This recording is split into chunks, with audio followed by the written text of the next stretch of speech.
shows the direction where things might go over the years to come. And it is, I think, something which technophobes like me are incredibly impressed by, is the sheer wizardry of modern information technology that makes all this possible. It's particularly gratifying to know that in this context, I think we probably have a record number of registrants, Carleen, for the seminar that we hold every year, as I say, typically in the press club.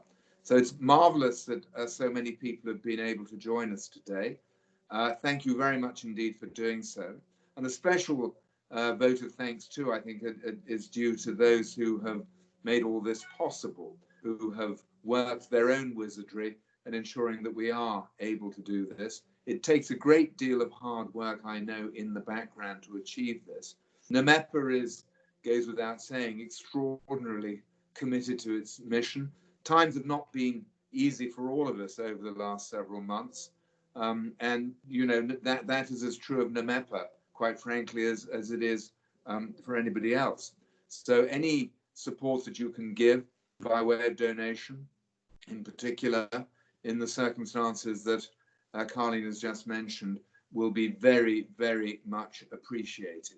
We're doing this without charge, obviously, and you know, we hope that you will all thoroughly benefit from the program that we have this afternoon. But necessarily, there is a degree of financial support that's necessary to keep this going, to keep the NMEPA show running with the great vigor that it's displayed over the many years now of its mission.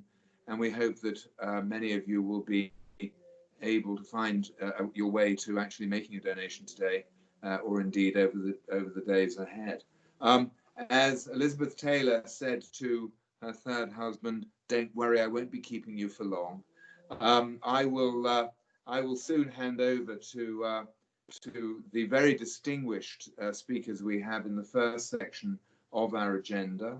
We're particularly delighted to be doing this in the context, of course, of the AMVER Awards, and in that context too, to have such excellent support from our friends at the United States Coast Guard, who have stood shoulder to shoulder with the mission of NMEPA for so many years now, and whose friendship and cooperation and collaboration in so many areas is so considerably appreciated by NMEPA and all who work with our organization too. So again, many, many thanks indeed. We have a very varied agenda, very interesting one, I'm sure. So the first thing I'd like to do, therefore, Carleen, will you introduce Admiral Timmy? But we have Admiral Rich Timmy, who will be telling us, giving us an update on safety actions, no doubt against the background of the COVID-19 restrictions and circumstances in which we all find ourselves. He is the Assistant Commandant for Prevention Policy at the United States Coast Guard, and a very good friend of NMEPA. If you would actually, Carleen, perhaps provide the background to Admiral Timmy, that would help. Can you do that?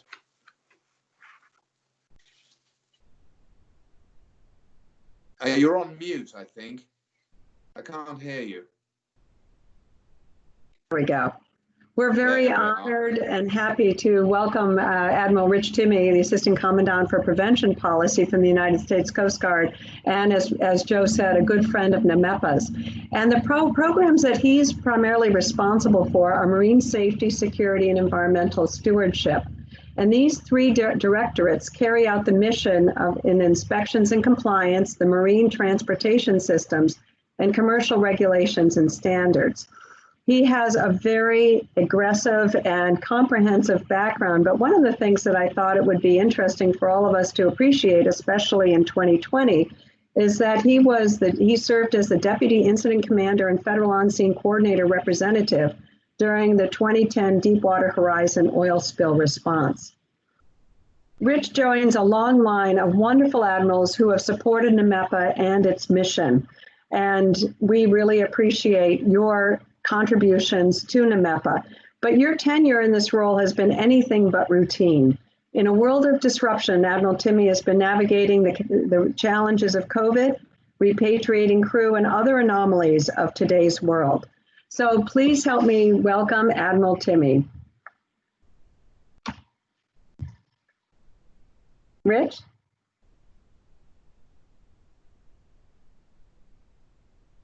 Okay. Can you hear me? Yes, we can. Okay, very good. Good afternoon, everybody. Carlene, thank you so much for that warm welcome. Joe as well. It's great to be back with you all here, virtually this time.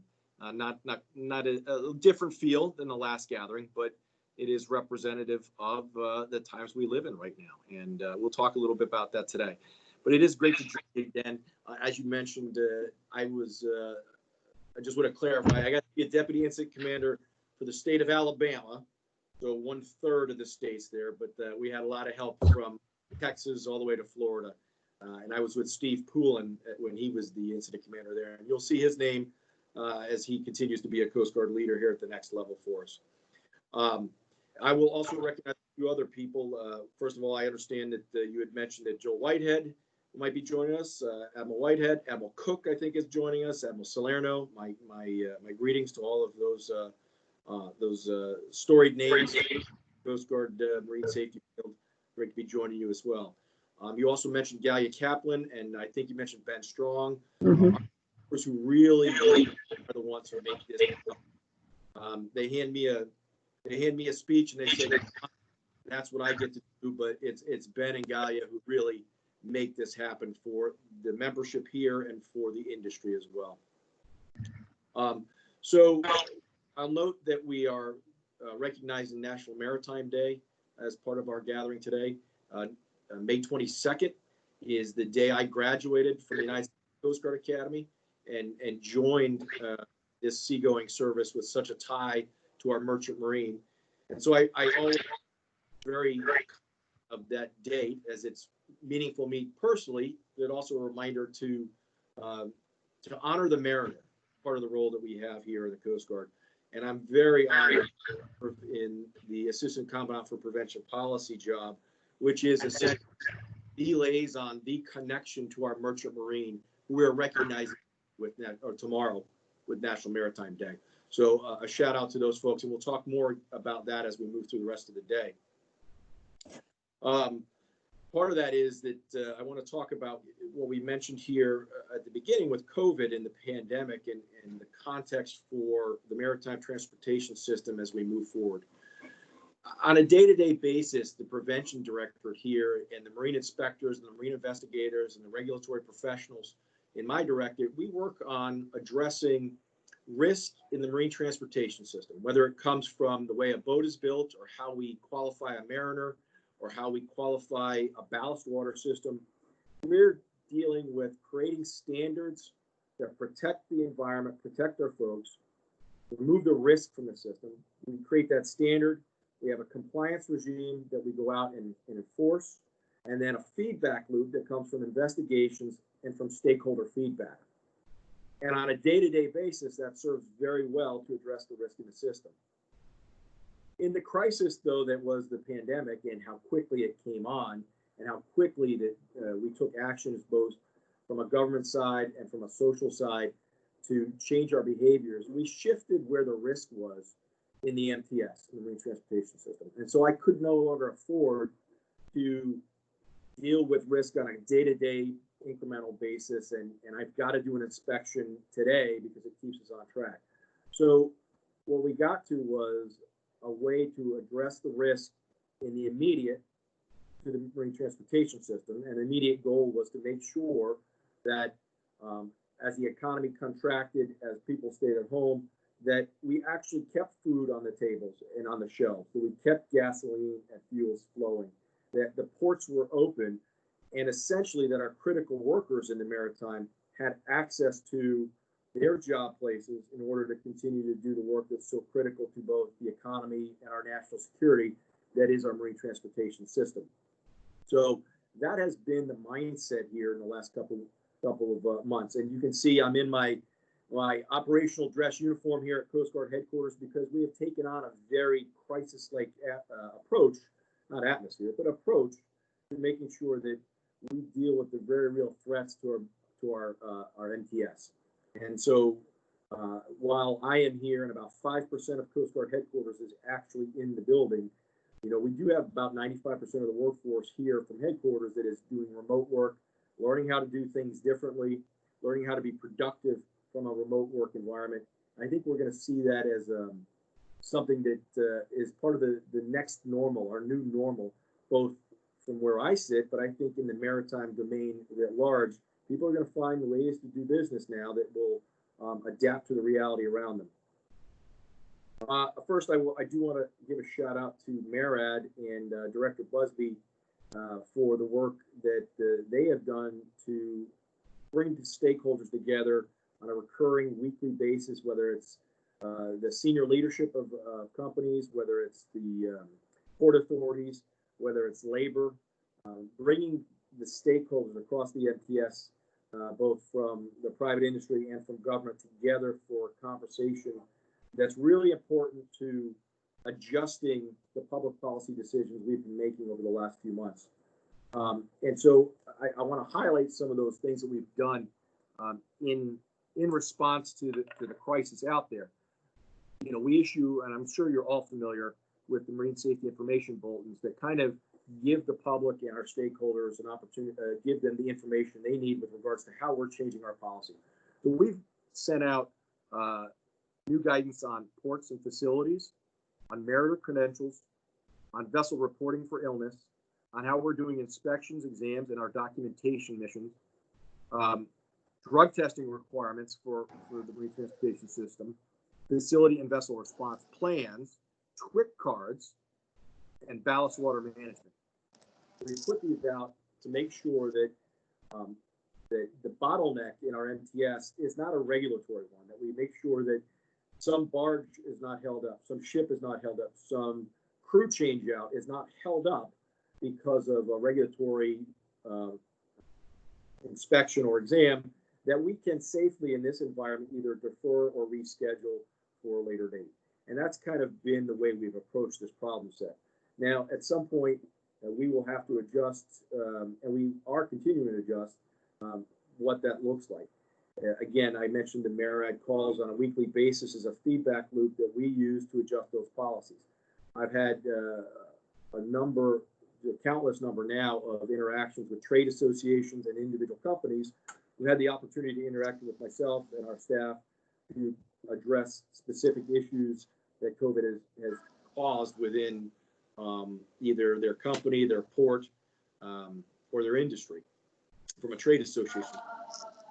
Admiral Salerno and I have had a number of conversations as CLIA has represented the cruise industry and the challenges that have gone along with returning to home ports to offload both passengers and crew from around the world who were welcomed at U.S. ports, but maybe not in other countries. So our infrastructure, our local governments, our local infrastructure, our local stakeholders all played such a key role in working with CDC and the Coast Guard to offload those folks safely. Hundreds of thousands in the last since April, or really since March, to bring them home and to make that a safer environment out there. So I will just kind of close. I know I think I was given 10 minutes. I don't know if that was 8.5 or if it was 4.5. But as I get to the end of my notes, the key point here for me and my staff is that we have no crystal ball that goes beyond about 2 weeks. I can't tell you what our scheme is going to look like 6 months from now, never mind 3 months from now. It's really a short-term game right now. And the key to that is a constant feedback loop from our stakeholders to us in whatever formats they may be, so that we can continually adjust to the realities around us. Right now, I would tell you that as I read the presidential proclamation from yesterday on opening the economy up, I like where your United States Coast Guard is positioned. We've taken positions with our regulatory scheme that were designed to, in fact, keep commerce flowing in our ports for national security and economic reasons. And I think we'll tweak that as we move forward. But I've been very happy with where we were able to kind of hit a moving target very quickly and adjust since with the feedback loops that we've had. So Before I end, I will just mention that you will have a chance around, I think it's 5 o'clock, to have Vice Admiral Charlie Ray join you. A great leader, a great patriot, someone who represents us as well as any person ever does, and go over the Benkert and AMVER awards. As you know, the Benkert Award is an environmental award that comes out of my directorate, and we're happy to have him do that on our behalf. And as always, the AMVER Award's been strong, and his staff put that together. So I'll look forward to seeing you all at that tonight. And with that, Carlene, I'll turn it back to you. Thank you so much, Admiral Timmy. I know I have one question for you. You mentioned the national stakeholders and the interagency engagement. What about on a global level? What sort of global engagement has there been on the maritime front? So, great question. So, pretty quickly, we were able to get our directives to IMO, and they were able to actually retweet. I was going to say retweet, but they actually forwarded on and incorporated a number of our marine safety information bulletins into kind of guidance for port states around the world to deal with this. Obviously, we have ballast water differences at the international level. We've adjusted some of our things that has an international implication. And then you may or may not have seen, I was going to reach over here, it's about a 60-page document. It's an IMO circular on really crew changes and mariners at sea. And that is a welcome document to see that reinforces really what should be a concern of every nation state around the world, which is that mariners who've been at sea for 10, 11, 12 months in some cases have the ability to get. We agree with that position. We've been working our mariner access issues to make sure that two issues. One, that companies who want to kind of preserve the safety of that crew they have, we can do that. But when it comes time to change out, that folks can do that. IMO has canceled all their meetings through, I think, July now. And they're looking at some virtual tools. We remain to be seen how to do that. Okay, thank you very much. Out there, hot mic. Yep. Okay.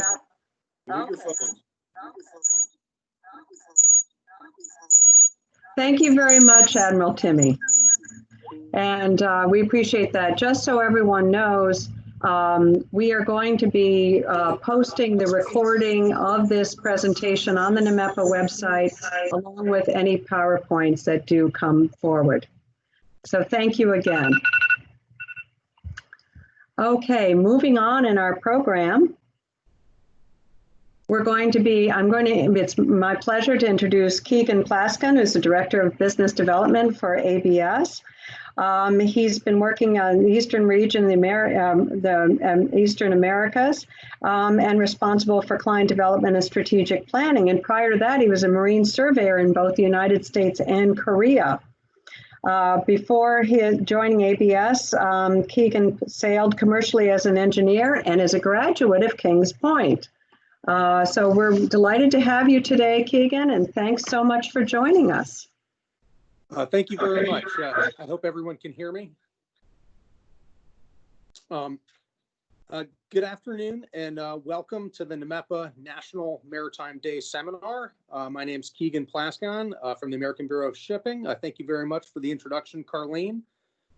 First of all, I'd like to thank the leadership, staff, and members at NMEPA for including ABS in today's virtual event. While not quite the same as an in-person gathering, of course, it is certainly encouraging to witness the resiliency and willingness of the association and others to adapt during this unprecedented pandemic. With that in mind, I'm very excited to brief the online audience about technology developments that ABS is supporting to promote safe maritime operations when traditional compliance verification methods and risk management are impractical or unavailable. Next slide, please. Where we are today. Clearly, the events over the recent months associated with COVID-19 have brought significant impact on local, national, and international scales. On a personal level, all of us are certainly working from home remotely. We've had friends and family that and relatives and colleagues that have been impacted.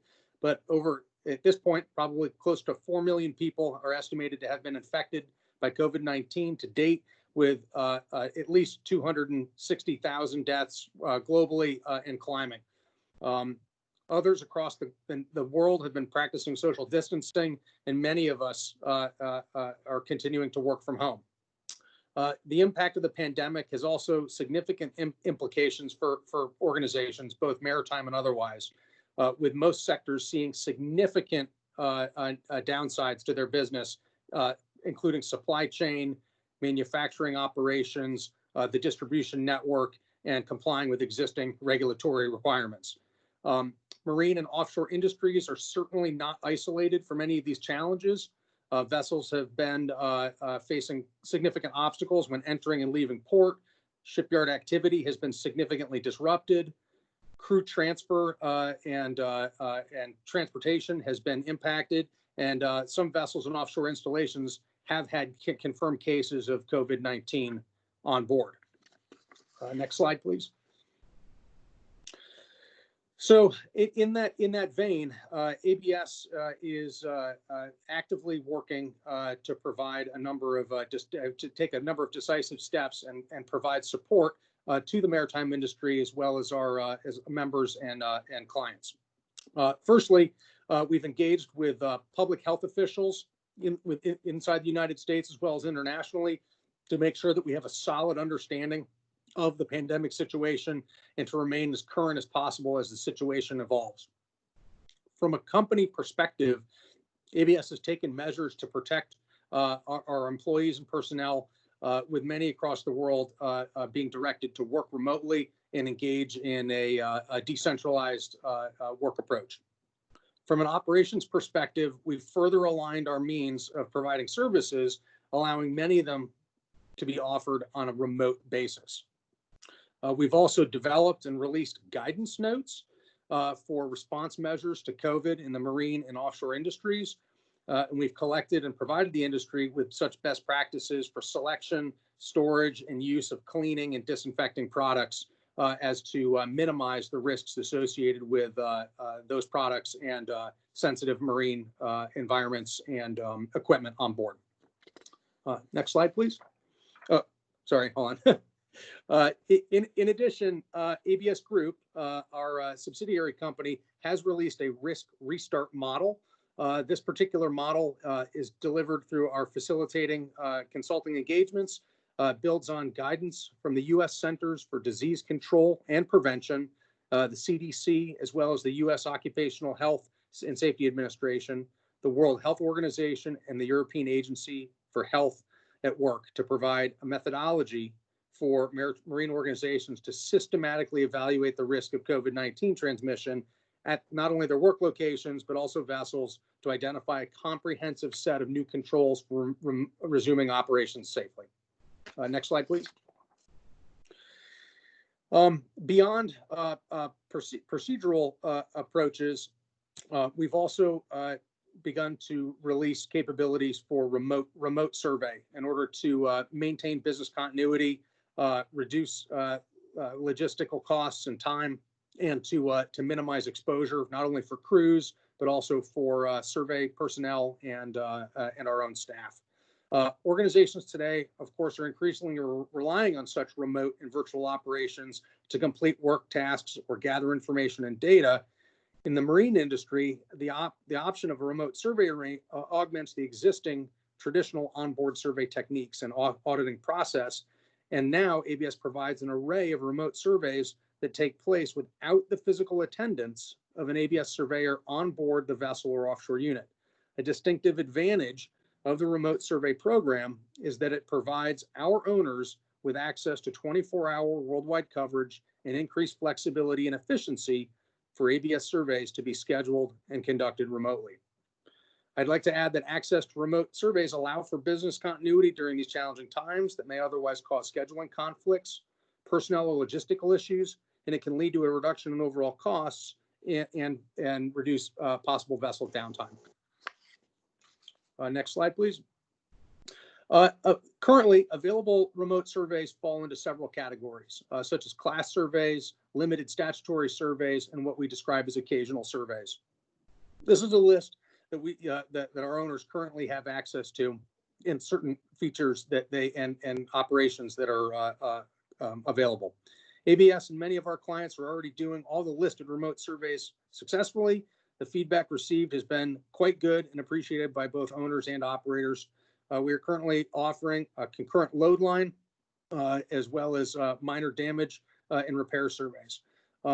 Here I need to be specific on how the definition of minor depends on the number of factors to be considered, the nature of the damage, its area and size, location, and how this may affect safety and ship structure or other statutory requirements.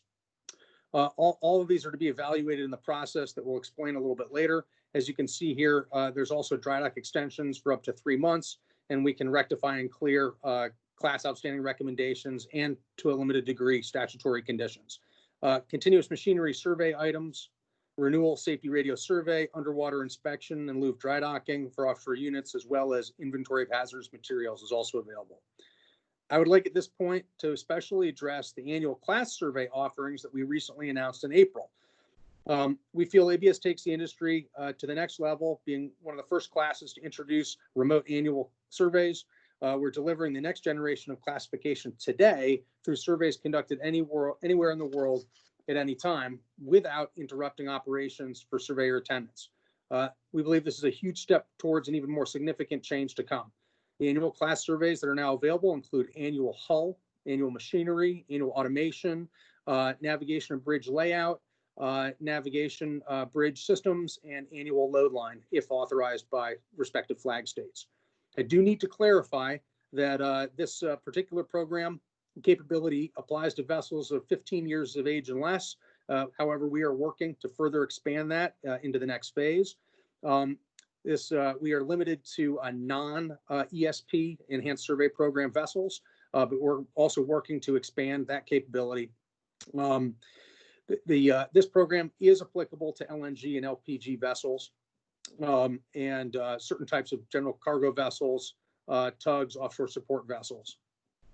ABS is also initiating actions to enable other statutory surveys, but flag concurrence is in process and beginning. This continues to be coordinated on a daily and weekly basis. Next slide, please. In order to get started with a particular remote survey and to support these services, ABS recently launched a remote survey platform through our web portal. In designing this product, our goal was to enable one-touch point submission of remote survey requests and supporting information. We've simplified the process and added a mobile component to enhance the capabilities of our offerings, so we offer more of a broader array of surveys. ABS is focused on enabling the business continuity of our clients in this time period as well as in the future. The first step in this process, clients access the tool through our eagle.org remote survey page.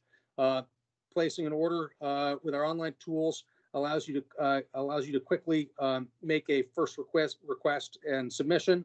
The website will be your guide through selecting your request type and necessary fields before submission to ABS. After submission, a member of our global remote survey team will review and respond within 24 hours or less. Ideally, with all the necessary information provided, the surveyor can make a crediting decision and process your request quite quickly. Some of the survey types require remote attendance, such as some of the new annual offerings. At the time of the request, the client is able to indicate the date and time which they wish to conduct the remote survey. The surveyor will then follow up and help guide through the next steps, just like a normal attendance. Finally, ABS will review the information, documentation, photos, and videos collected similar to the standard format. And then we'll be able to grant survey credit based on the submittals and the submitted information through the portal. Next slide, please.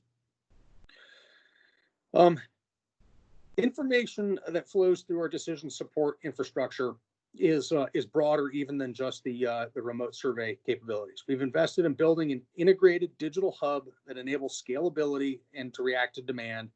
It powers the ingested data, viewing and reviewing of information submitted over a secure connection, and enables making decisions, providing guidance support in real time from data streams to live video calls. Having a team of highly qualified surveyors to support the client during the process as a joint collaboration makes it as close to the physical process as possible. Real-time viewing of annotations, drawings, reviews, document capture, etc., allows for real-time decision-making. All this is performed over secure connections. Strategically, we envision decision support as a continuous innovation hub, which enables us to provide these remote survey capabilities quickly in this time. We're continuing to enhance the services and capabilities we offer, as well as provide more compliance support to our ship owners through this digital hub.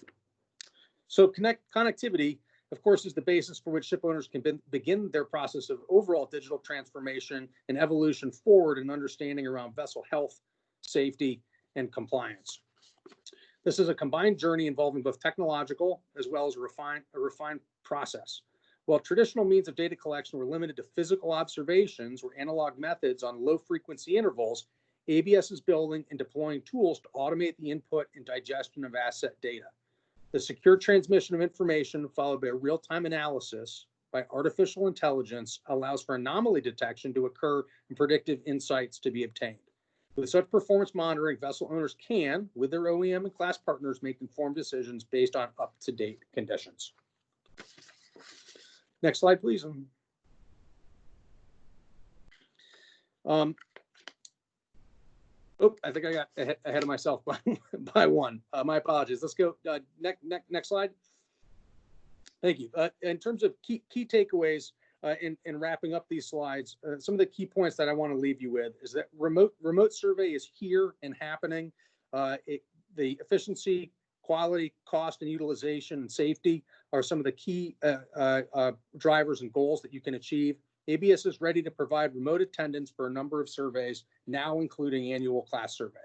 The remote survey program was designed to assist ABS clients in achieving enhanced efficiency, quality, cost, and utilization and safety. Remote surveys should increase efficiency, save costs, and improve utilization, and does all of this while maintaining quality and safety. The process to request remote survey attendance can be done in 4 easy steps.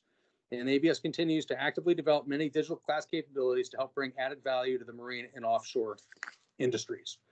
I want to thank everyone for their attention during this particular brief, and I'd welcome any questions that you may have. Well, thank you very much, Keegan. I appreciate all that you shared with us, particularly how class societies have adapted, or at least ABS has adapted to this remote environment.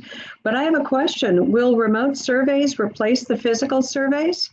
It's our vision that remote surveys will use to supplement and enhance physical surveys, that in many ways physical survey is here to stay. However, that we believe that those physical surveys can be more targeted and made more efficient by the processing and digesting of available data streams that are out there. Okay, and then I guess a follow-up question to that would be, what sort of approvals did you need to obtain from port state control like the Coast Guard? So approval process and something like that really comes down to pilot programs and demonstrating equivalencies. We had to start small and work with flag states and port states to showcase to them what our plans were, what our approach is, and to demonstrate to them that the risk mitigation process was no less efficient than it would be through physical attendance. Okay, thank you very much. We appreciate that. And really interesting to see how forward-leaning ABS has been on one of their most important functions, which is surveys. So thank you, Kim. Thank you very much. Okay, we're moving along in our agenda, and it is really delightful to bring to you today Cynthia Hudson, who is the CEO and founder of Hudson Analytics, a global maritime risk consultancy serving the maritime transportation sector with her 6 subsidiary companies, including Hudson Cyber. She's headquartered in Philadelphia, but has offices internationally from London to Piraeus. And she was honored by the OAS, the Organization of American States, with the 2016 Maritime Award of the Americas for being an outstanding woman in maritime and ports. She's on a number of industry boards, but Yeah, of particular interest to me is, of course, WISTA. She's the president of WISTA Delaware River and Bay chapter, as well as a director of NAMEPA. So Cynthia, welcome to our seminar today on safety at sea, and we're looking forward to hearing how increased digitalization is increasing cyber risk. Thank you so much, Carlene. Good afternoon. I'm delighted to participate today in the National Maritime Day with NAMEPA for Safety at Sea Conference. And thank you to the other speakers who are really distinguished, each of them individually in their fields. So I want to talk about digitalization, but perhaps to go the long way around to make some good points for you. 2020 has not been a business as usual year, certainly not boring. Learning to survive in the maritime industry in this present situation has been challenging. So how do we manage and financially secure our enterprises? How do we do it safely and effectively? The larger question is, of course, how do we plan to thrive in this now changed and volatile business environment? What is the same as it was before? What will remain the same? What's changed temporarily or permanently? And what tools have served us well during this crisis? What no longer serves us? What does this reveal about learning to thrive in the future? And what rises to the top? Thriving, we believe, is going to be through technology. Technology is a vast, vast area that covers so many different aspects. But in the maritime industry, digitalization surely is here to stay. Virtual delivery of products, services, as we've just heard from ABS, learning, and really operational management from top to bottom. So what does this mean to us in terms of a threat? What does it mean in terms of COVID-19? Is there an effect on threats of attacks? Because if this is an area that we will depend on to thrive in the future, we have to understand that this requires an urgent appreciation of the vulnerabilities of our organizations in facing and embracing this technology. So is shipping vulnerable? Well, we've been talking about it for years, and it has seemed quite remote, except to a few of you who may have personally experienced some issues. But I just wanted to mention to you a couple of very recent and very direct examples. Princess Cruises and Holland American Lines has had an enormous personal data breach of guest, crew, and employee information. It was evaluated by experts at a risk level of about 7 on a scale of 1 to 10. Most large breaches up until now have been large breaches categorized as affecting over 1 million people, average between 2 and 3 on this same scale. So that means that this has been evaluated as quite a large breach. But that's a cruise ship situation. What about MSC? MSC, Mediterranean Shipping Company, in mid-April reports a major network outage, which affects availability of digital tools and the website and has forced them to limit access and, in fact, to explain whether it's even safe to share data and open emails from MSC. Note that MSC is really a founding member of the Digital Container Shipping Association, which aims to support companies in cyber risk management. So you could say that MSC has been forward-leaning in this area. Another example is Toll Group, a large transportation group that on May 6th reported that they have suffered their second ransomware attack within 3 months. This resulted, again, in significant delays to shipments to clients. Large companies like Toll are utterly dependent on their systems to track shipments and to operate. What about COVID-19? Does this have any bearing on this situation? Well, yes. COVID-19's impact on the business world is opening up organizations to cyber vulnerabilities in extraordinary ways, as it basically, and I would like to say exponentially, expands the attack surface of targeted organizations. I think this was best explained because it's not necessarily intuitive. by an article in the Washington Post that was written by Jane Hull-Lute and Peter Bashar, who are both expert and active in this field. The article's title tells much. Now is the perfect time for a cyber attack.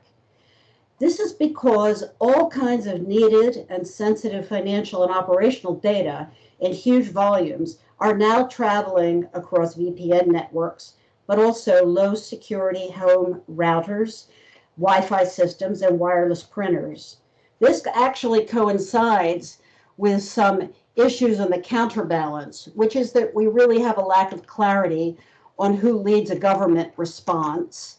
And we can certainly say that there are inadequate or non-existent cyber contingency plans for most businesses, especially mid-sized businesses. And of course, the adversarial cyber actors are very aware of this. So just to boil it all down, attackers, both organized criminal groups and also state actors, know the situation very well and are aggressively exploiting these vulnerabilities. So that's a bit about the current state within the shipping environment. But what about ports? And do ports matter to shipping? Well, you know, you can say yes, blithely, and I think that most people would agree. But essentially, ports and shipping still operate, except for co-owned terminal operations, in stovepipes. Ports do what they do, and the vessel owners are doing what they're doing, or vessel managers. But ports increasingly are representing tempting targets for nation states that are seeking to escalate cyber attacks against adversaries, both directly and indirectly. This has been and continues to go on all over the world in terms of the known reconnaissance activities. We can see a little bit into this concern, have a little bit of visibility because of the hot nature of the relationship between Iran and Israel. There was an attack on a port in Iran, which knocked the port offline and snarled traffic in the port for days. Dozens of loaded container ships were waiting to discharge and were all held in a waiting area. Clearly, there's an identified value to some in targeting a port facility to cause supply chain interruption events. This has been growing. The interest in these issues have been growing. But what we'd like to focus on is the relationship here between cybersecurity and maritime security, because far too little attention has been paid to the combination of these two security problems. And yet there are clear and critical points of intersection and interdependency. And so this for the international maritime community is increasing. And now we've got new and unexpected vulnerabilities that are falling out of this. So maritime transport and all related activities are conducted by technology-intensive platforms. This is moving forward. This is not diminishing. And this means that we are relying also on the information systems that are based on those. The maritime community consists of maritime transport, port operations, critical offshore infrastructure, all of the aspects in which you are involved. And of course, economic transactions, which are structured around these systems. One of our group, our London cyber expert, has just authored a chapter on this in a book called Global Challenges in Maritime Security, which is being which has been published by Springer. And I think it speaks to the fact that assessment of the risks and vulnerabilities of the international maritime sector with regard to cybersecurity needs to be furthered, and potential tools and international measures to enhance cyber resilience in the wider maritime security field needs to be looked at, not in a stovepipe way, but in conjunction with what we already know about maritime security in the port and terminal world and also aboard our vessels. And this is a safety issue I don't have to explain. So our take-home point is it's critical to our industry to grasp the dynamics of these implications in order to apply cyber resilience together with situational awareness, business continuity, planning, and risk management. I'd like to just make one more point, and that is that insurers want more data now because of this to cover cyber risk. Insurers are well aware of the new vulnerabilities, and they're saying, well, what do we need to do as insurers to actually underwrite this risk? Well, they are going to be presenting us with new challenges in industry. What does this mean? It means if we want cyber insurance in order to transfer risk, we can expect the following: more scrutiny of security arrangements, details of cyber breach response plans and arrangements, cyber addressed in business continuity plans. Many organizations have continuity plans that don't touch cyber at all. Plans specifically for dealing with ransomware attacks. Cost increases we may face cost increases because now we are working from home. Insurers understand this presents a bigger risk. Modeling techniques, and this is where Hudson is extremely interested. Modeling techniques due to frequency and value of breach and ransomware losses, variance in risk from enterprise to enterprise, which leads us to understand that good cyber hygiene means focus on recognized and established good practices. And then there are other areas that can lead to coverage denials, potential cost increases, and insurers are understanding now what their experience is in losses, and so prices may harden. The takeaway on this area is consistent data and metrics have to be used in order to measure enterprise activities against best practices. This is critical for us to thrive, and in order to really achieve a degree of resiliency that will keep us through COVID-type emergencies, which we don't expect, and will keep us in the future as our reliance grows on digitalization and other forms of technology. So we have to face this, and our industry needs to rise to this challenge. We're working on it, and we'd be delighted to hear from you or to answer any questions at another forum. Thank you so much. Well, thank you so much, Cynthia, for that wonderful overview. I'm curious. About 3 years ago, I was at North Shipping, and there was a live visual feed of where the cyber threats were coming from, the direct cyber attacks. Most of them at that time were emanating from China. But where are most of the threats today coming from, and have they increased due to remote working and, as you just said, perhaps a lower threshold for cyber hygiene? The last question is easiest to answer, and that is yes, they have increased. And the threat actors understand that working from home presents lots and lots of new vulnerabilities. This is the attack surface I was referring to. Yeah. With regard to China, there is no doubt that nation states are still quite active, but I would like to highlight the organized criminal group. The organized criminal group, or OCG, is very, very active in doing organized, let's call them assaults or attacks on industry sectors, not just maritime, but maritime certainly has risen in attractiveness because it is perhaps a last area that has not been thoroughly exploited by other organized criminal groups. So I think we can expect this, and this is why I wanted to highlight these recent, all of the events that I mentioned happened in April and May. So these are extremely current, very large, very recognizable organizations that have suffered significant attacks, breaches, or at least threats. And so I think that we can expect this to continue. The danger also would be, of course, that organized criminal groups work in tandem with some nation states. So I hope that answered your question. It certainly did. Thank you. And thank you also for highlighting maritime security and the relationship between ports and shipping. I think one of the earlier cyber attacks, the Maersk attack, really illuminated that what came in through government source into their terminal operations, then migrated throughout their entire system. So Well, we that's are very right. much connected. That really yields the insight that advanced assessment integrated between terminals, ports, and vessel operations needs to be looked at. Yeah. Well, thank you very much. We really Thanks for having appreciate that, Cynthia. Thanks for that insight. Thanks for having me. Next, we're going to introduce Clinton Webb to you. And Clint is the Senior Manager of Corporate Development and Strategy for Dorian LPG.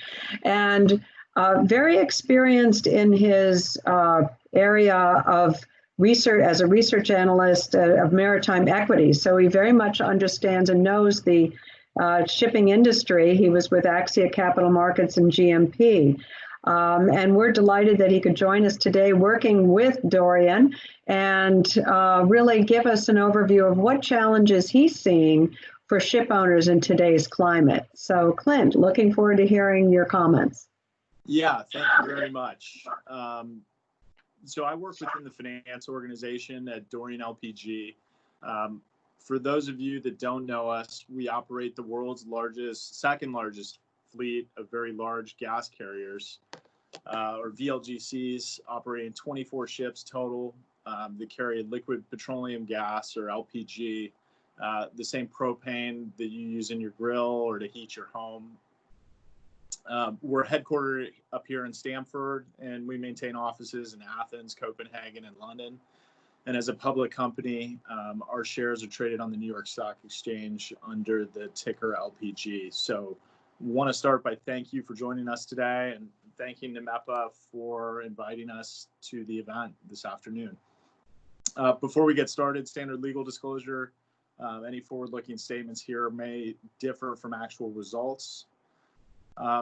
So moving on, I was asked to speak about the challenges currently facing ship owners, as if there weren't enough already. With the current global situation right now, that number has increased, as I'm sure you can imagine. After all, this event is about safety. So at the risk of being repetitive, let's start with what's topical and discuss how we are coping with the challenges of the current COVID situation at a very high level. Our focus is singular, and that really is our people. Whether they are at sea or ashore, we need to keep people safe. And given our global presence and the complexity of shipping, that's somewhat easier said than done in a lot of ways. We were lucky to be ahead of the curve on this to a degree, but it appears like this is something you're now going to have to anticipate in your corporate planning. In terms of our crew, the first thing that we did was to develop and put into action an exhaustive safety management plan. This is a nearly 30-page document that covers everything from pre-boarding management, crew interactions, and how to handle an actual case of COVID if we were unfortunate enough to have one on board. Thankfully, we've not had to deal with that yet. With ships in Chinese yards, when all of this was unfolding, we had an advanced understanding of the potential disruption that this could present based on what we'd seen in China. So we put our plan into action relatively early as a precautionary measure. And that plan has been evolving as we learn more and as we get updates from the various health and regulatory bodies around the world. Given our business, we already have a very strong safety culture in place, but with the change of this evolving threat and a multinational crew complement, we've really focused on increased communication between ship and between management and our masters on board, as well as with increased crew training on board the ship on how to mitigate the threat to our people and to our operations. You know, the other aspect of COVID is that it isn't strictly limited to COVID. Given the challenges this presents in our daily lives, it's probably true for most of us listening here today. You know, we're doing small things like offering free internet aboard our ships and offering assistance to our crew who've had their work schedules delayed. Those are just a couple of things that we're doing outside of strictly health concerns for our people. Next slide, please. The other aspect of taking care of our people and our customers is our shoreside staff. Again, keeping people safe and operations running smoothly. The largest aspect of this is having and putting systems into place that allow people to work remotely to the best of their ability. This isn't necessarily the easiest thing, but having such systems in place and having our staff trained and familiar with how to use them has been a tremendous benefit through all of this. A key point that's often missed that both systems and training have to be reviewed regularly to make sure you're able to use them when the need arises. And this is something that we're probably going to be doing more regularly. So with people scattered all over the world, how do you keep things working as a team and keep morale up? The key, like training on board, has been increased communication via video conferences at all levels of the company. Globally, management meets 3 times a week via video conference now versus once a week previously. And at the office level, regular town halls take place to make sure that everyone is on the same page with what's going on. And at the team level, these meetings are taking place much more frequently, perhaps daily. So now with things opening up, we're presented with new challenges, like how to do that exactly across several different geographies, many with different health standards. Much like we're handling things on board, we have to put into place a management plan for each office. And we're following through with that as they change. We've already started to open up our offices in Athens and Copenhagen. While here in Stamford and in London, the offices remain closed. So it's still very much a work in progress. Next slide, please.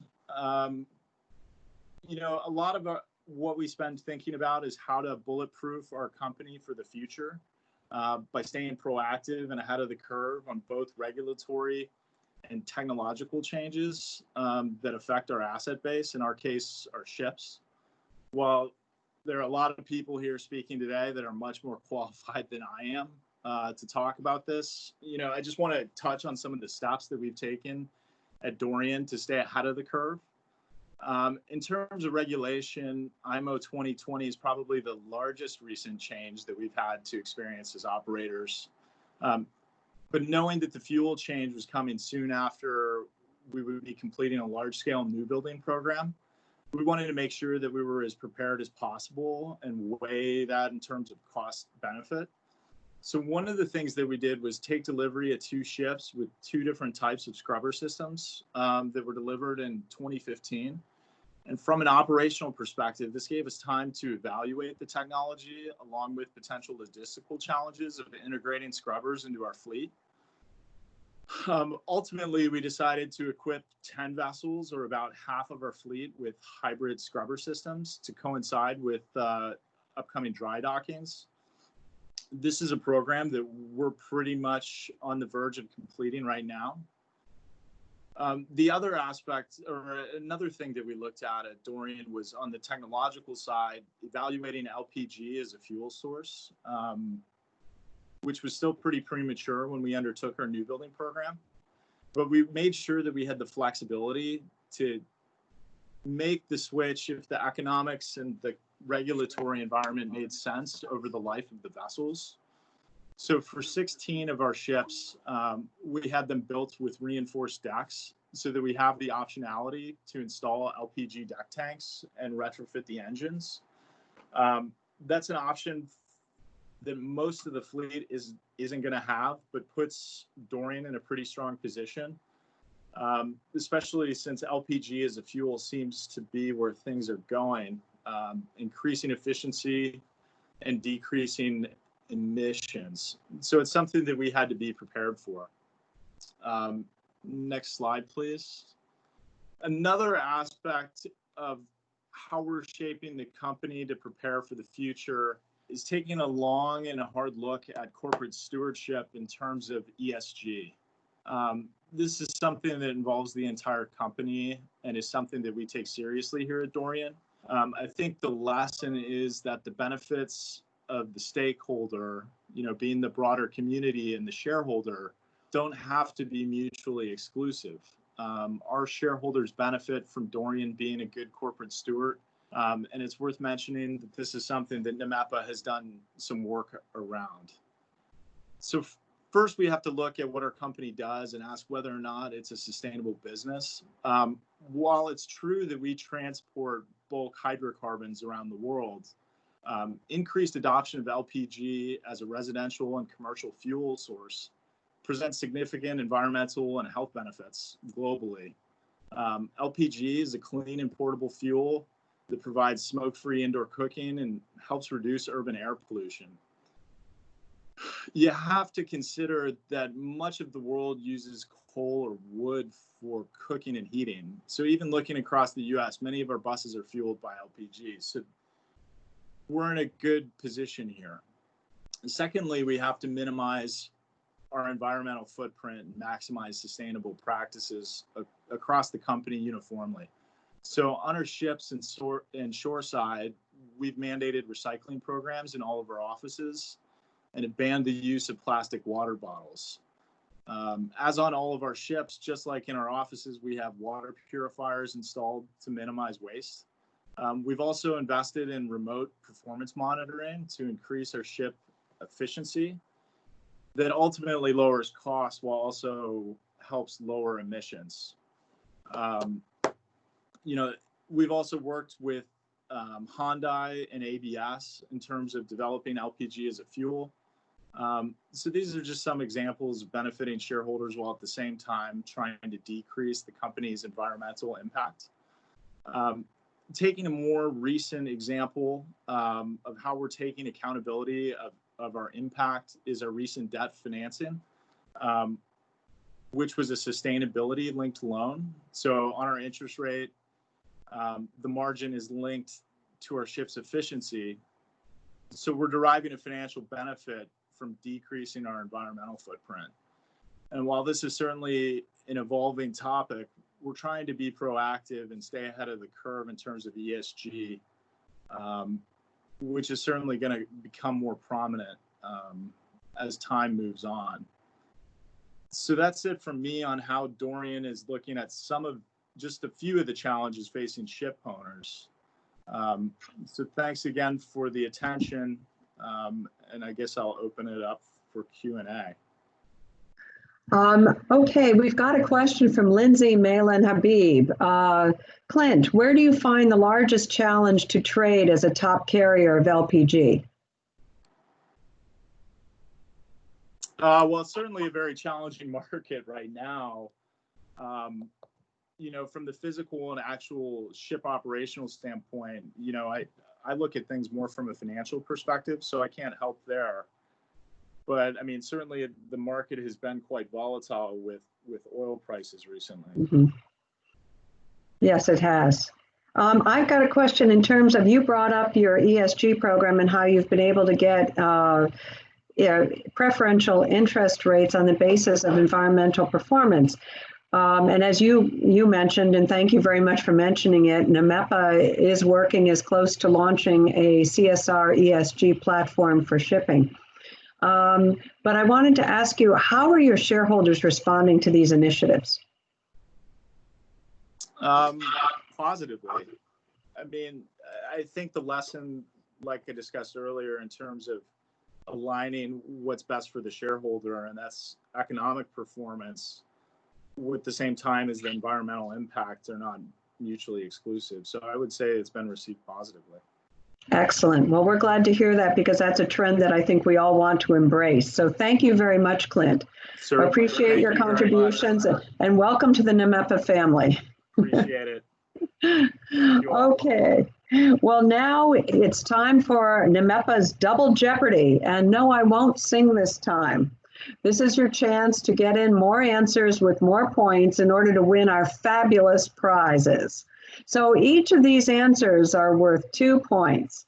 The first one is, what phenomenon results from the oceans absorbing excess atmospheric carbon dioxide from the burning of fossil fuels? Let's hope that we all know the answer to that. And then the second question is, what is the deepest part of the ocean? Remember to post your answers in the conversation space of our event, because we have people standing by that are going to tally the results and announce who the winners are at the end of today. We will have a final Jeopardy question just prior to introducing Admiral Ray. But now it's about time for our coffee/tea break. And we're going to enjoy that remotely as well. If we were all together, NMEPA would always be offering you coffee, tea, soft drinks, water, and of course, fat pills like brownies and cookies and maybe some fruit.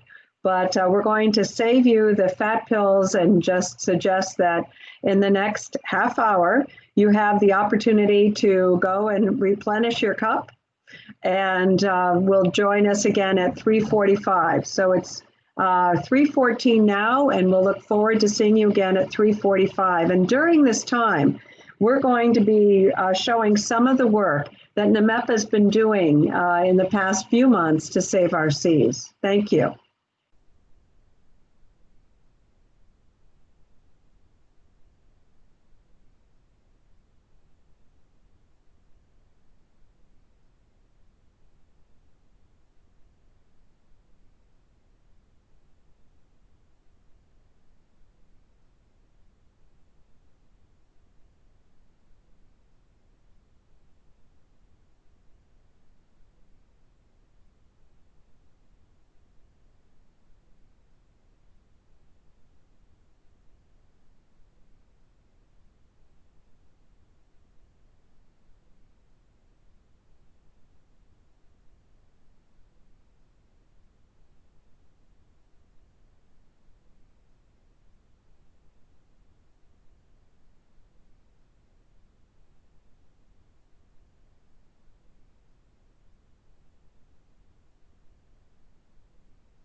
Great. No, you're brainwashed. So they could just listen to me. No, I'm glad. But that's why lots of Muslims, they are criminals and they kill other Muslims. They are not. Yes, they are.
I hope all of you have enjoyed getting a top line, a thumbnail sketch of some of the programs that we are involved with at NMEP on an ongoing basis. This slide is about our adoptership program, and we're very excited that Scorpio has offered its ships up for our adoptership program. And there's been a wonderful exchange between a third grade classroom and a master of one of their vessels, where the third grader said, "How much do ships cost, and do you ever encounter heavy seas?" And the master actually went out and took pictures of waves crashing over the bow. And he also captured a screenshot of their route progression, so that and explained to them that they had a high pressure area that forced them to go down, and really talked about the logistics of shipboard life, and also transiting, and what they were delivering, and what ports they were going to, etc. But it was really interesting to see the questions that the students have. And also, it's been wonderful to see the engagement on the part of the ships themselves, because it gives them another outlet. You know, we think of it as a way to help combat the loneliness, so that they can communicate weekly in emails, and it's all monitored by the teacher, with the classrooms themselves. So it's a wonderful program. If anybody who's on the call now is interested in participating and having some of their ships aligned with some classrooms, please let us know. At the end of every year, we produce a video, and it is a video which encapsulates some of the work that we've been doing throughout the year. And we wanted to show that video to you now. And Molly is going to show it to you. Molly?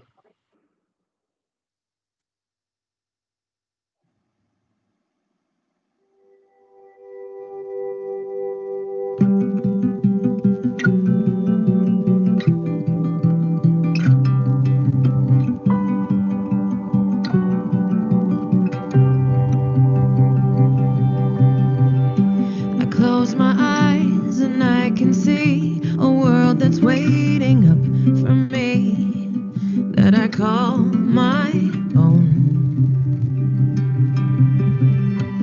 Through the dark, through the door, through where no one's been before, but it feels like home.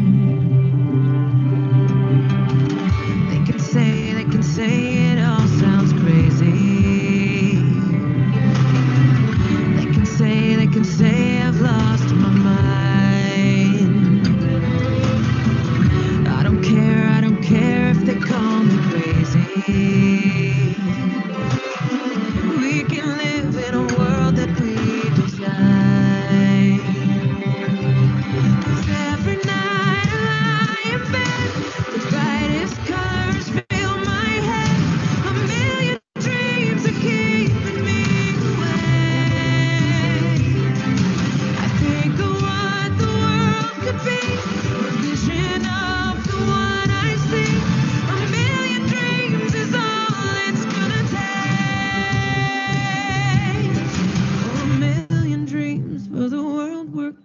make.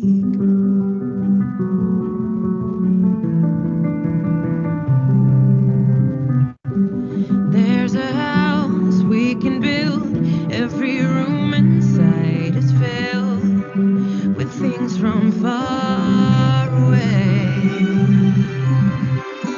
Special things I compile, each one there to make you smile on a rainy day. They can say it all sounds crazy. They can say we've lost our minds. See, I don't care if they call us crazy. Run away to a world that we design. Every night I lie in bed, the brightest colors fill my head. A million dreams are keeping me awake. I think of what the world could be, the vision of the one I see. A million dreams is all it's gonna take. Oh, a million dreams for the world we're gonna make. However big, however small, let me be part of it all. Share your dreams with me. We may be right, we may be wrong, but I wanna bring you along to the world I see, to the world we close our eyes to see, we close our eyes to see. Every night I lie in bed, the brightest colors fill my head. A million dreams are keeping me awake. I think of what the world could be, a vision of the one I see. A million dreams is all it's gonna take. A million dreams for the world we're gonna make.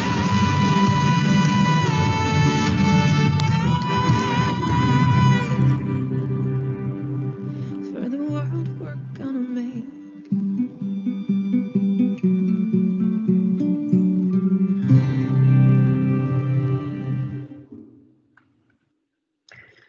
Well, I hope you enjoyed that as much as I do. Every time I see it, I'm just really overwhelmed by the volume of work that we're doing, the number of people we're reaching, and the good effort that this industry-led organization is doing to save our seas. Well, we're going to bring Joe Hughes back. One of the things that we've seen in recent months is the spike in piracy in 2020. And we're seeing that this is a real safety issue for shipping companies, for our mariners, and for our industry at large. So Joe, could you share with us some of your perspectives and what we can be doing or should be looking for in terms of piracy? Thank you very much indeed, Carlene. Thank you. And thank you once again to everybody for participating. The first half has been absolutely marvelous. I've thoroughly enjoyed the presentations so far. Now, if this is something very new under the sun, which it is, of course, piracy is certainly nothing new under the sun. It's been part of the maritime experience, unfortunately, for thousands of years. I can remember, actually, when I started in this business in the late 1970s, writing an article for the journal, the Loss Prevention Journal, I suppose you describe it, of the company that I was working for at that stage, another P&I club, describing incidents of piracy off West Africa, which was then, as I say, in the late 1970s. That still exists, of course, and I'll talk a little more about that specifically in a moment. But certainly acts of piracy have been common down the ages, and of course they vary greatly, don't they? I mean, acts of piracy can amount to relatively low key or low level acts of armed robbery at sea, to the sort of experience that we had some years ago which has happily declined a great deal over more recent years, with the hijacking of ships in the Horn of Africa, in the Gulf of Aden and the Horn of Africa area. That as a phenomenon started really, I suppose, from about 2006 onwards. It continued for several years and gained a degree of notoriety within our industry and a concern actually for the governments of the world, such that a good deal of intervention by naval powers was instituted at that time to try and prevent that piracy, including, vessels going in convoy and so on through areas that were regarded as dangerous.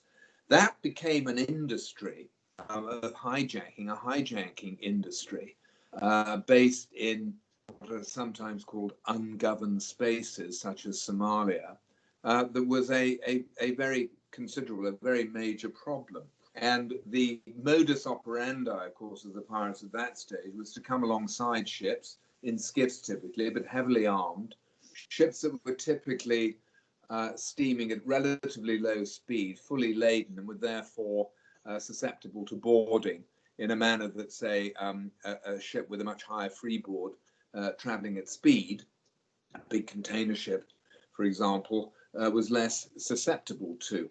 But what would happen is that ships would be taken with their full crews into ports in Somalia, where they would be ransomed for sums up to $3, $4, $5 million, I think, in certain cases, depending upon the size of the ship, the value of the cargo, and so on. And a whole industry, as I said, developed around that. There were agencies, if you like, set up in places like Nairobi in Kenya. Usually, I met some of the people actually at the time were involved in it. Usually people who were with a kind of military background, who would actually form negotiating groups with the pirates and be responsible for the delivery of the ransom funds, rather like, in a sort of a James Bond movie, to those who were requesting them. That changed in a major way, of course, probably about 5 or 6 years ago, when the vessels going through the area started to employ armed guards as a means of prevention against attack. The idea of having armed guards had been floated within the maritime community for some time before then, but most flag states, and indeed most insurers, including the International Group of P&I Clubs, were somewhat against this idea because it was thought to be altogether too dangerous from the point of view of the safety of crew in particular, to have people with arms on board ships seeking to prevent attack. And what was suggested as a prophylactic in those days before armed guards came into the things like barbed wire on deck around the ship's rail and that sort of thing, and high power hoses to try and deter skiffs coming alongside and people getting on board up the sides of the ships. But when armed guards came into serious evidence, as it were, as a means of prevention, then it is a simple fact that the level of this kind of hijacking declined very significantly and has remained at a relatively low level in that context ever since. BIMCO and various other institutions set out fairly regular reports on levels of acts of piracy of various kinds from time to time. And looking at some recent BIMCO reports, as I have done in preparation for this talk, the level of acts of piracy in the Horn of Africa, the Gulf of Aden, Horn of Africa, has declined very significantly over recent years and has maintained a fairly low level of activity for some time now. There are two other major regions traditionally where acts of piracy have occurred. One I've just mentioned, West Africa, I'll come on to that. The other one, of course, has always been parts of Southeast Asia, particularly acts around the Indonesian islands, the Indonesian archipelago, and places adjacent to the the Malacca Straits. That's always been an area of concern. Most of that has consisted of simple attacks and boardings to gain, ships' cash and valuable items from the crew and so on. There have been occasions of more serious acts of piracy, such as, for example, the hijacking of vessels or the theft of cargoes and so on, but they're comparatively rare. Most of the indications from BIMCO or the acts relevant to this seem to refer to what they describe as simple acts of robbery and boardings. For example, of 102 incidents recorded in 2017, 95 were of that relatively low-key nature. 82 out of 86 in 2018, and 92 out of 96 in 2019 were of that kind. To date, on figures that I saw, I think in the middle of the month, 29 out of 30 incidents reported in Southeast Asia were of that, as I say, relatively low-level kind. The area, of course, over the last couple of years, I'd say, maybe 3 or 4, that has attracted a greater degree of industry concern and attention, of course, are acts of piracy in what is broadly described as the Gulf of Guinea, that part of Africa that sort of hooks round in the equatorial region from countries like Ghana into Nigeria and then south into the Cameroon. There has been growth of acts of piracy in that over recent years. And in terms of the nature of those acts, they appear to be of a rather more varied nature. Hijackings are comparatively rare, that is to say, in the old Somalia-based hijacking piratical activity sense.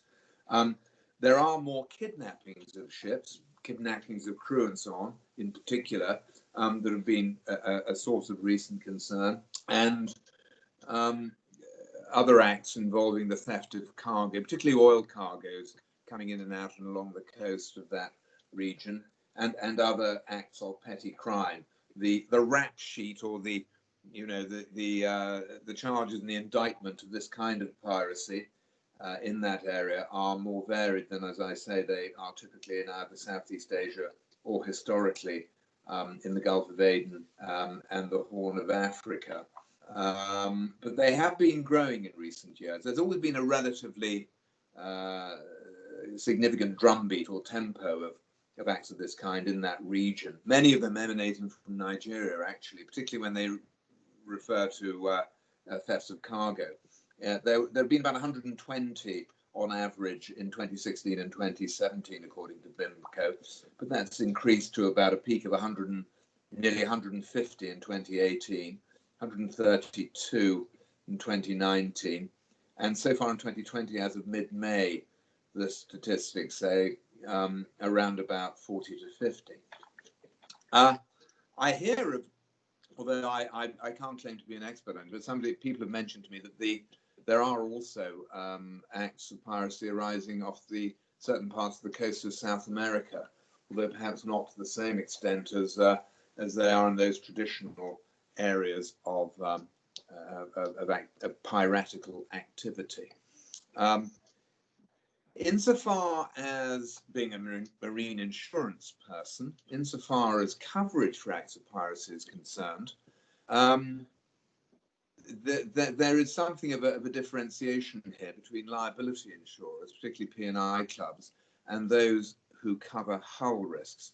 Traditionally, piracy and barratry, as it's called, that is to say, typically the taking of a ship by its own crew, which is, extremely rare. A lot of people coming into the insurance business, coming across the word barratry, think, my goodness, that's a pretty old-fashioned term. I wonder what it means. And if you look it up, it means that where the ship is taken from its rightful ownership by its own crew, as opposed to piracy, which is typically regarded as the acts of third parties. These days, traditionally, piracy and barratry were not excluded from ordinary marine cover by a more general war risks exclusion. they were included, therefore, by virtue of not having been excluded under most ordinary marine insurance covers, not war risk covers, as being a non-war marine peril. And that is a position in regard to liability cover. But in more recent years, so far as hull and cargo cover is concerned, those acts of piracy and the consequences of acts of piracy have tended to be shifted more towards the domain of war risks. But P&I cover, at least that offered by an international group club, would include liabilities that are incurred, for example, when a vessel under the control of pirates ran aground and there had to be a wreck removal, or members of crew were killed or injured by pirates, or where there was an oil pollution that resulted from a piratical act and so on. They're not specifically excluded. However, these days, mainly the loss of a ship, that is to say the property represented by the ship, covered by hull underwriters, would in the ordinary way fall upon war risks underwriters rather than within the ordinary marine cover. So that is how typically piratical risks are covered in a conventional sense in the marine markets. During the time of the highest activity in the Gulf of Aden and the Horn of Africa, when pirates were kidnapping people and ships, there arose, because that's not a P&I risk, nor really a hull risk in the ordinary way, there arose a specialist market for K&R, that's kidnapping and ransom cover, mainly at Lloyd's of London, although there are other specialist markets elsewhere that would actually cover liabilities, or rather the ransoms that were being requested by pirates after kidnapping vessels. And as I mentioned earlier in this brief talk, that would be handled typically, and all the costs associated with handling the transfer of funds and the release of the crew in relation to those events of kidnapping. Armed guards, as I said, made a very big difference in regard to the incidence of those particular claims. From a loss prevention point of view, as to kidnapping generally, there are these days what are known as best practices that are published from time to time in order to obviate the worst possibilities of being subject to piratical attack. The latest edition for the Horn of Africa, I think, is what's known as MP5, Best Marine Practices version 5. A very wide range of international marine institutions, organizations, is responsible for coordinating these best marine practices. There's a very recent one that's been published only a couple of months ago in regard to practices in West Africa. I am not an expert by any means on the content of what those practices entail, but obviously they are aimed at ensuring that vessels are made fully secure to the extent possible against the possibility of piratical attack, and have the benefit, of course, of the great collective wisdom of these various institutions who contribute towards them. The international group of P&I clubs, of which the American club is a member, is also involved in the provision of information on these subjects, and moreover promotes the usage of BMP5 and other best maritime practices for the avoidance of acts of piracy, for which ultimately, of course, as I just mentioned, they provide cover where loss of life or other damage to the environment, for example,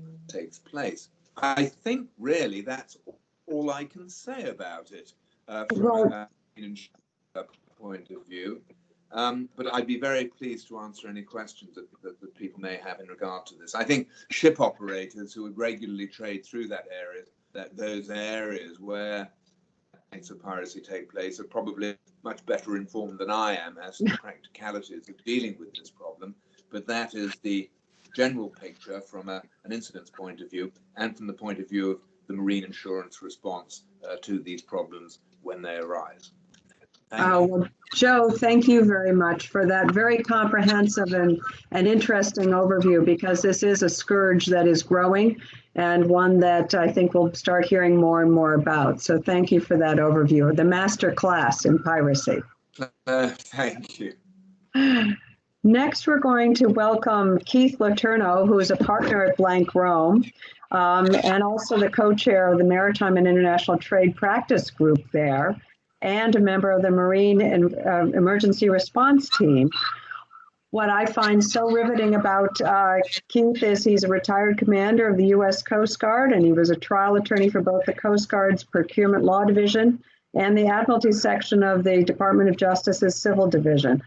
Not only is he engaged with maritime issues, but also blockchain technology and digital currencies. So we can safely call you a geek. Like Joe, Keith is suffering from suit and tie withdrawal. So we're glad to welcome Keith Letourneau here today. And Keith, we're looking forward to hearing what you see are risks in today's maritime arena. Thank you, Carlene. Let's move to the next slide if we could. And actually the next slide after that. So today we're going to talk about the risks primarily from an owner's perspective that have been created by today's pandemic. We're also going to talk about the impacts on the global supply chain, as well as various segments of the maritime industry. We're also going to talk about crew risks, and if time permits, give you an update as to the impact of the pandemic on IMO 2020. Next slide, please.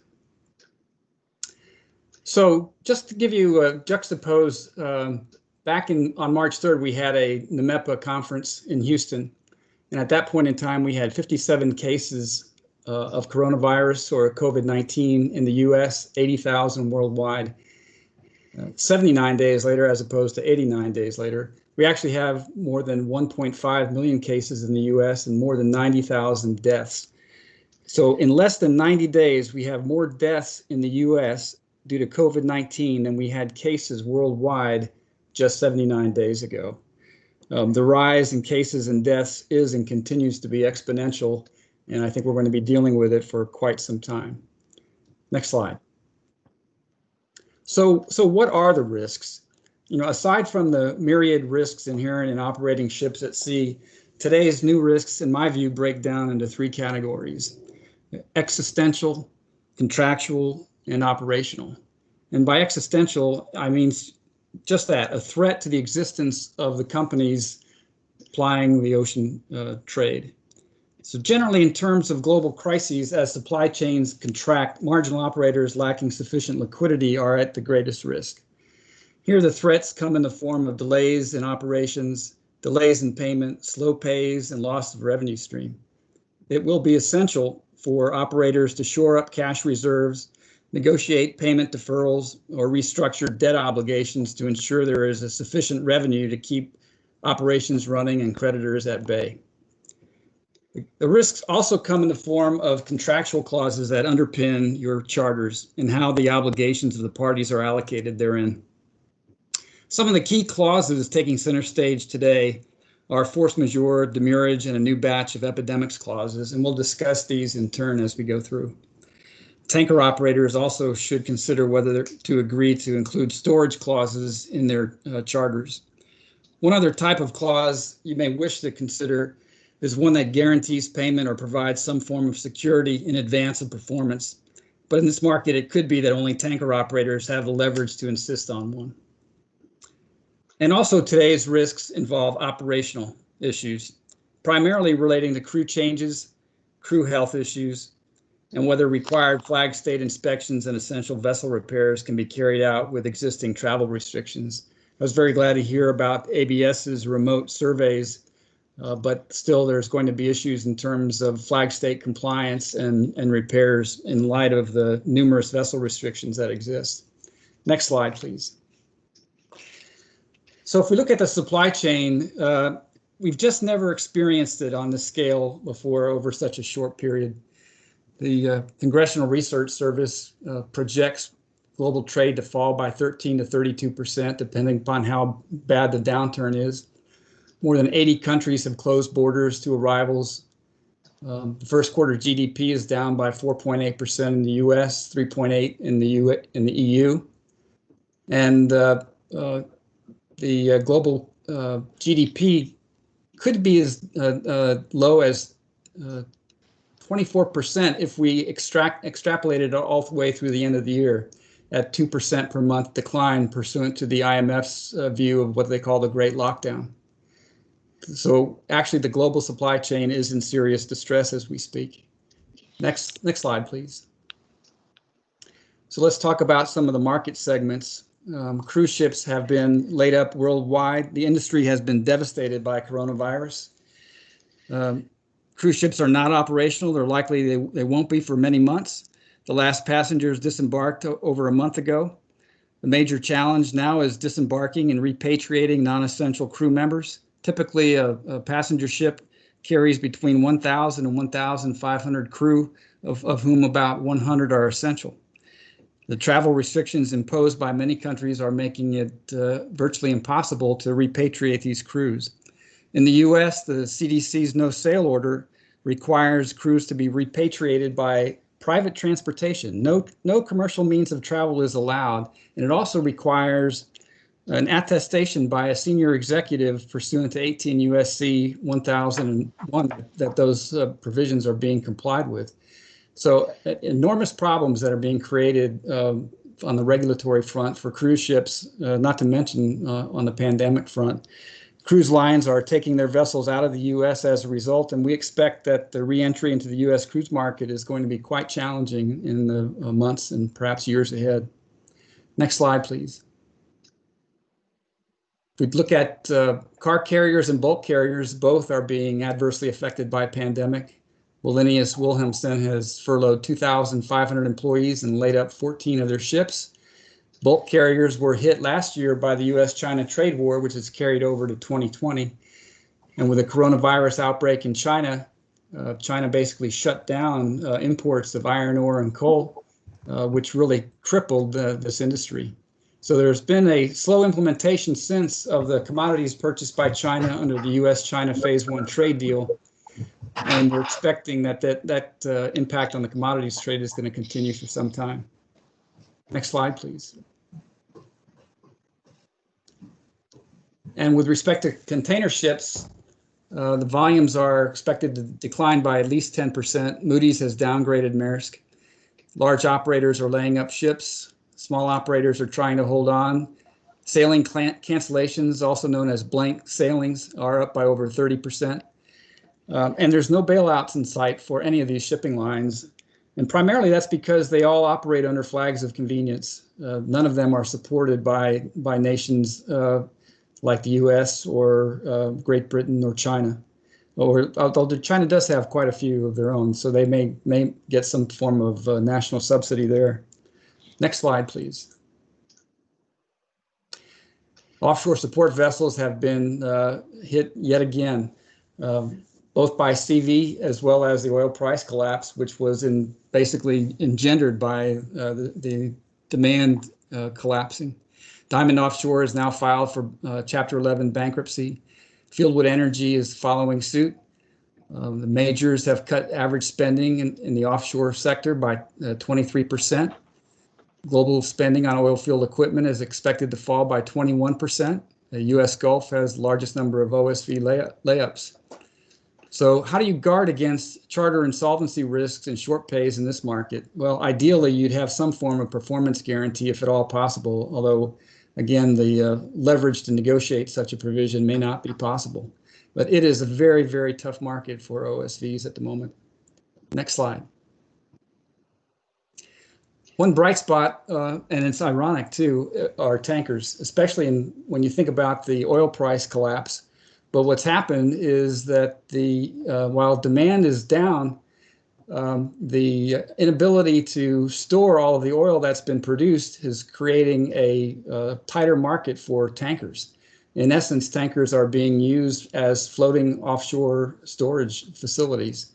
They're projecting now that it could be as much as 320 million barrels of oil are going to be stored offshore. That is 3 times as much as what was stored offshore during the Great Recession back in 2009.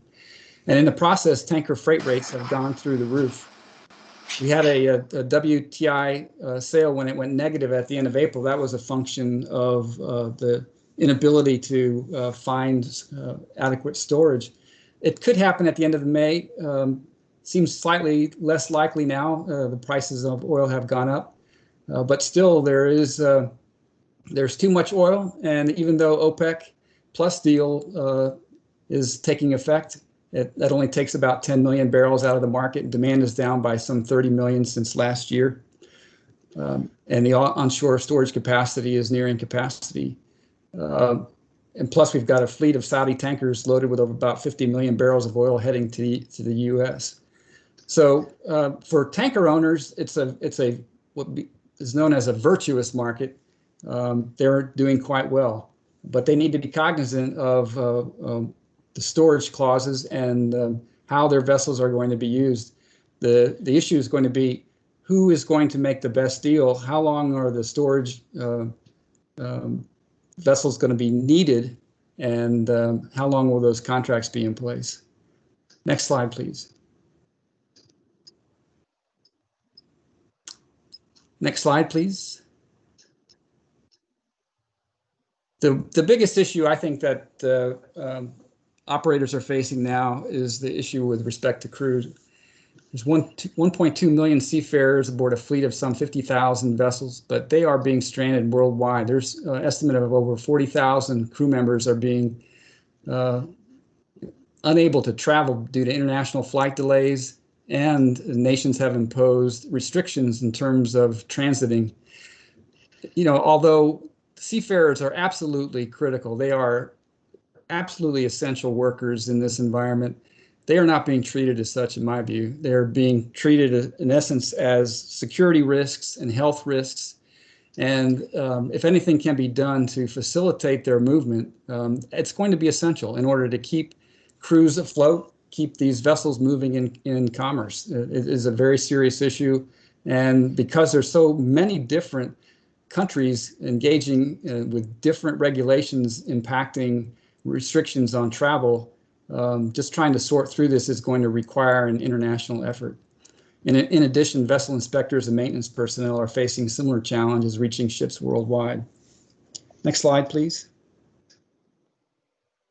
So the clauses that have come into play, and I don't have that much time left, I'll be more than happy to answer any questions that you might have. The epidemics clauses, the force majeure clauses, and the demurrage clauses are really the key. Force majeure really doesn't address issues relating to delays and damages that are incurred. It's really for suspending performance when there's an inability to perform. And that's what it has caused, I think, an explosion in the use of epidemics clauses, which attempt to allocate damages incurred as a result of responses to the pandemic. And it really just depends upon how those clauses read in terms of how they will be applied in any particular situation. The demurrage clause, bear in mind, under U.S. maritime law, demurrage is not included in a force majeure clause or general exceptions clause unless it's expressly referenced therein. So that's something to keep in mind when you're evaluating whether or not a particular force majeure clause applies to a particular delay that's been incurred. Next slide. And I think I'm over my time, Carlene. I'll keep going unless you tell me otherwise. I don't want to be rude, but if you could wrap it up in the Sure. next minute, that would be terrific. Okay. Well, then I'll just leave it there. I just want to note that let's go to the next slide if we could. For the IMO 2020.5% LSFO. It's ironic that, again, the pandemic has had an adverse impact upon scrubbers, virtually wiping out scrubber savings. In January of 2020, scrubber-equipped tankers were netting 25,000 per day or more in TCE earnings. But now those savings have declined. It's down to maybe 1,000 or 2,000.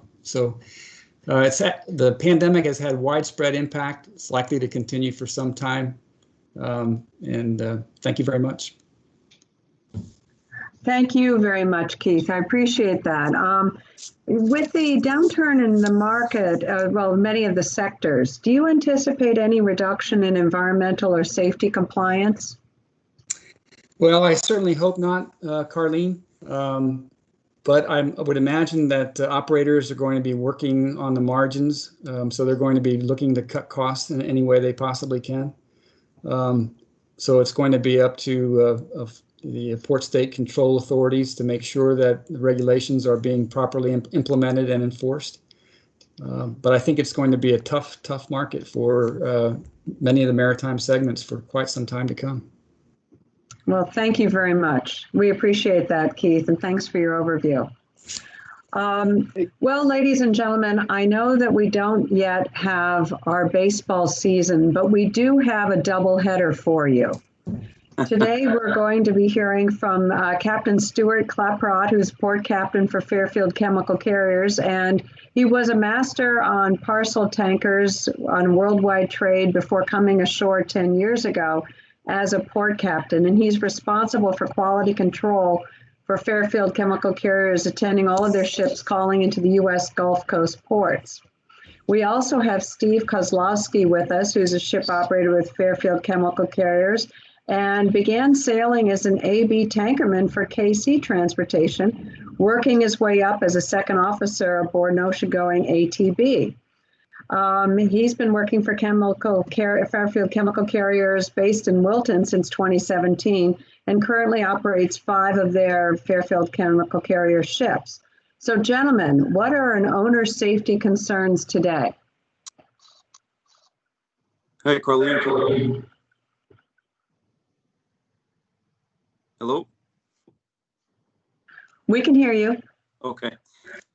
Hi, everyone. Good afternoon. My name is Steve Kozlowski. I'm one of the vessel operators at Fairfield. Stuart's with me, and he's our port captain who is in Houston right now.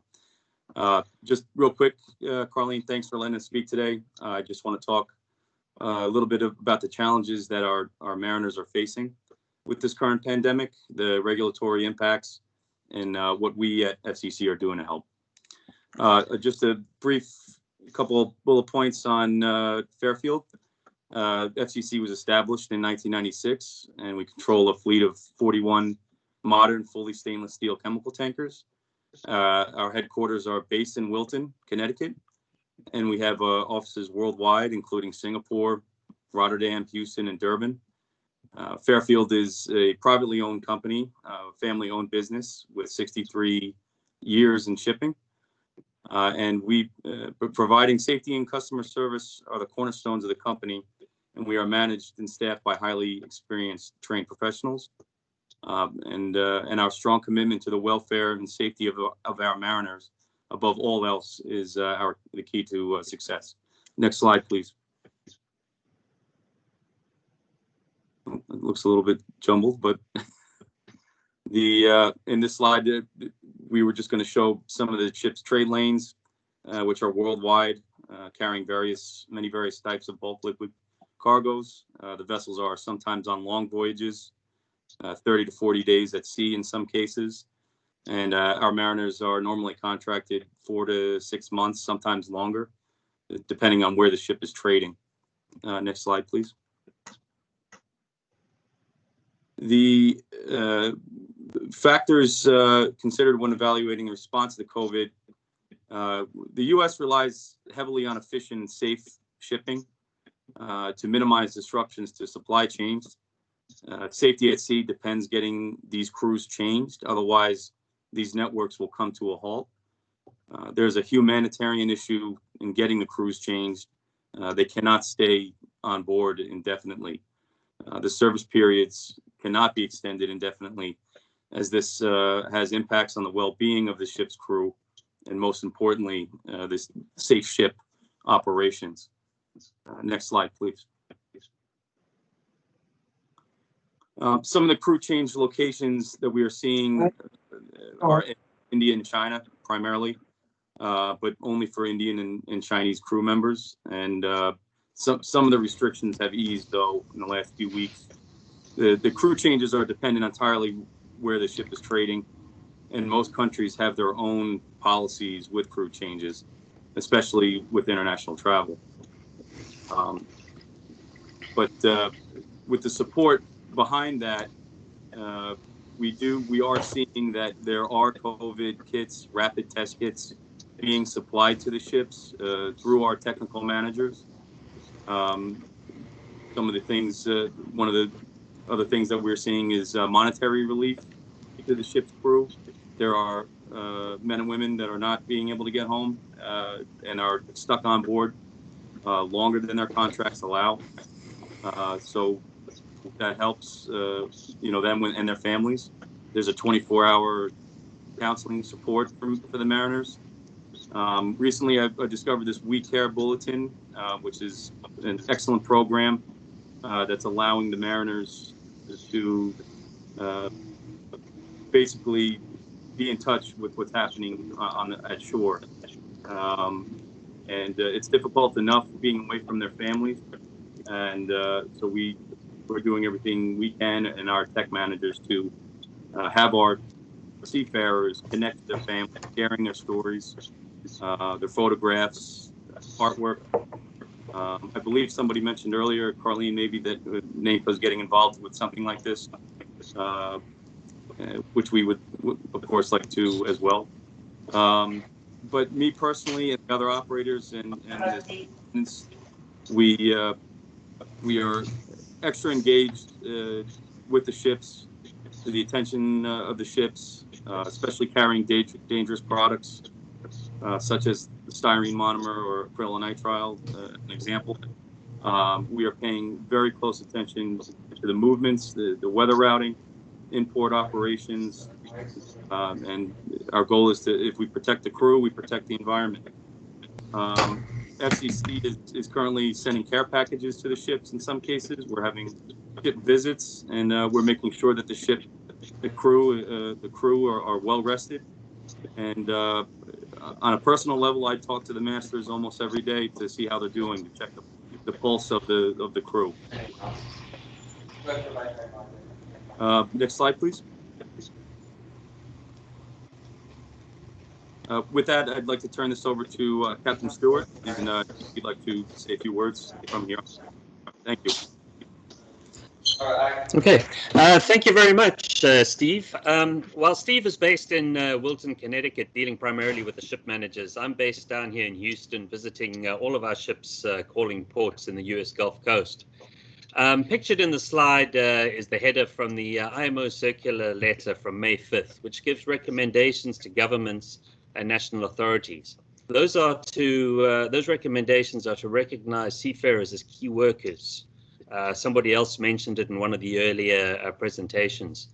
To provide seafarers with appropriate exemptions to facilitate joining and leaving ships. One of the previous presenters showed that there were several countries that don't allow any transit through their territories. And also to accept appropriate documentation as evidence of being a professional mariner. Those are things like discharge books, STCW, certificates of competency, letters of employment. And then most importantly, this letter has protocols to permit seafarers to disembark in port and transit to airports for crew changes and repatriation. Next slide, please.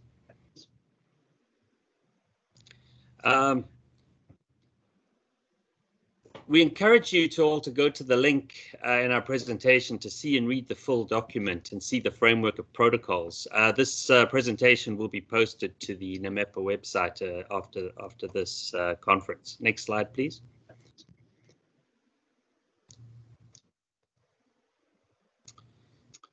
There's a meme going around from one of the Filipino seafarers websites, which is, although is humorous, is unfortunate in that it reflects the attitude of global society towards seafarers at this time. The ship arrives from a long sea voyage of 20 days and is told to quarantine for 14 days, which is quite unreasonable. Next slide, please. My animation didn't work there. It was supposed to come up with another slide. The meme goes on to show in the next in a separate graphic that when it comes time to sail, The captain's concerns at cruise safety are overruled, and he's told to sail right away. Granted that shipping can spread coronavirus from country to country and region to region, cargo ships' crews can self-isolate better than anybody.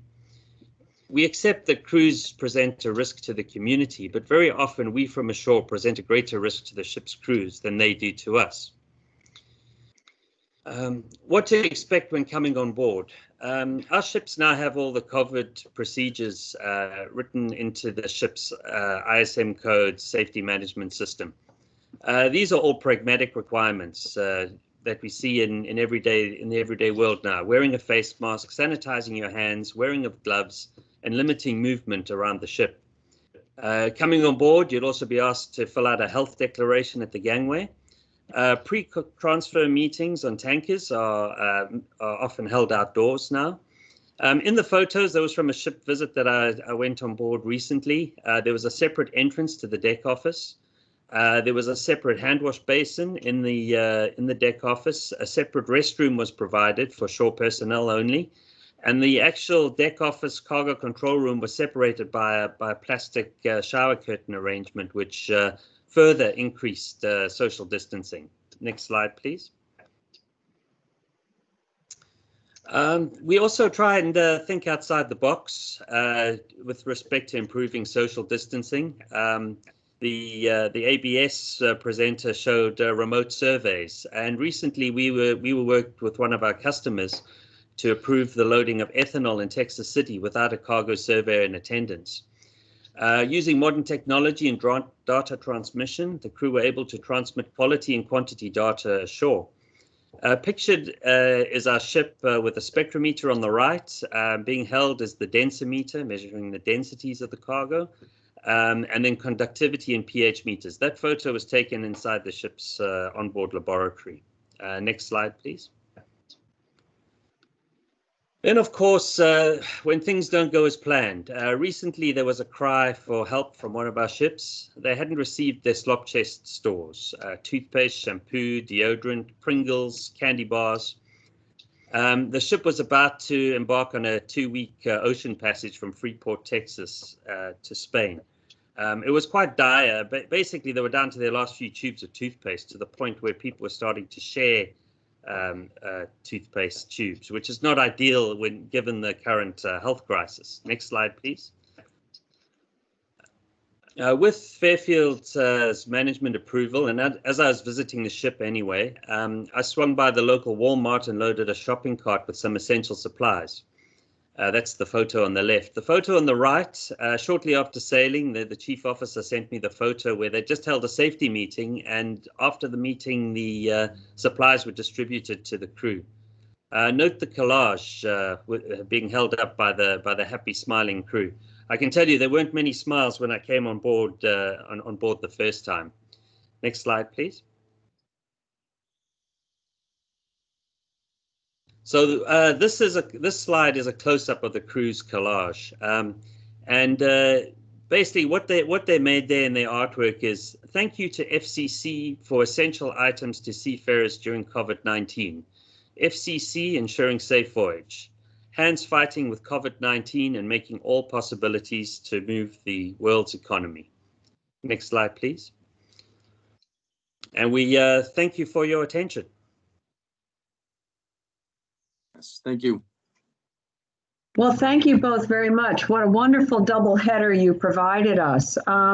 You outlined brilliantly a lot of the challenges that crews are facing today, and I wanted to know a couple questions. One is, I've been reading in the trade press that some countries have been gouging ship owners or ship management companies for swapping out crews. Is that a big issue? Is that something that you're seeing? No, not so much, Carl. I have not seen that. The general pulse I'm getting from our management companies is that some of the areas are loosening up on the restrictions, and our crews are primarily Indian, some Filipino, Korean. I haven't seen on our end extreme difficulties with crew changes just yet. and so far the morale is pretty good on most of the ships that I'm seeing. I operate 5 ships at any given time, and I personally have not seen too much of it. Okay, thank you. We've got a question from Mike Rodriguez. He says, thank you to Stephen Stewart for a great presentation, but there are any efforts to support mariners? Are there any efforts to support mariners? Yes. Yes. And actually, in the beginning of the presentation, we did mention that a slide on what the tech managers are doing. What one of the items was monetary relief, extra usage. FCC is sending care packages to the ships. The We Care program that I mentioned earlier, tying together the mariners from the ship to shore to their families.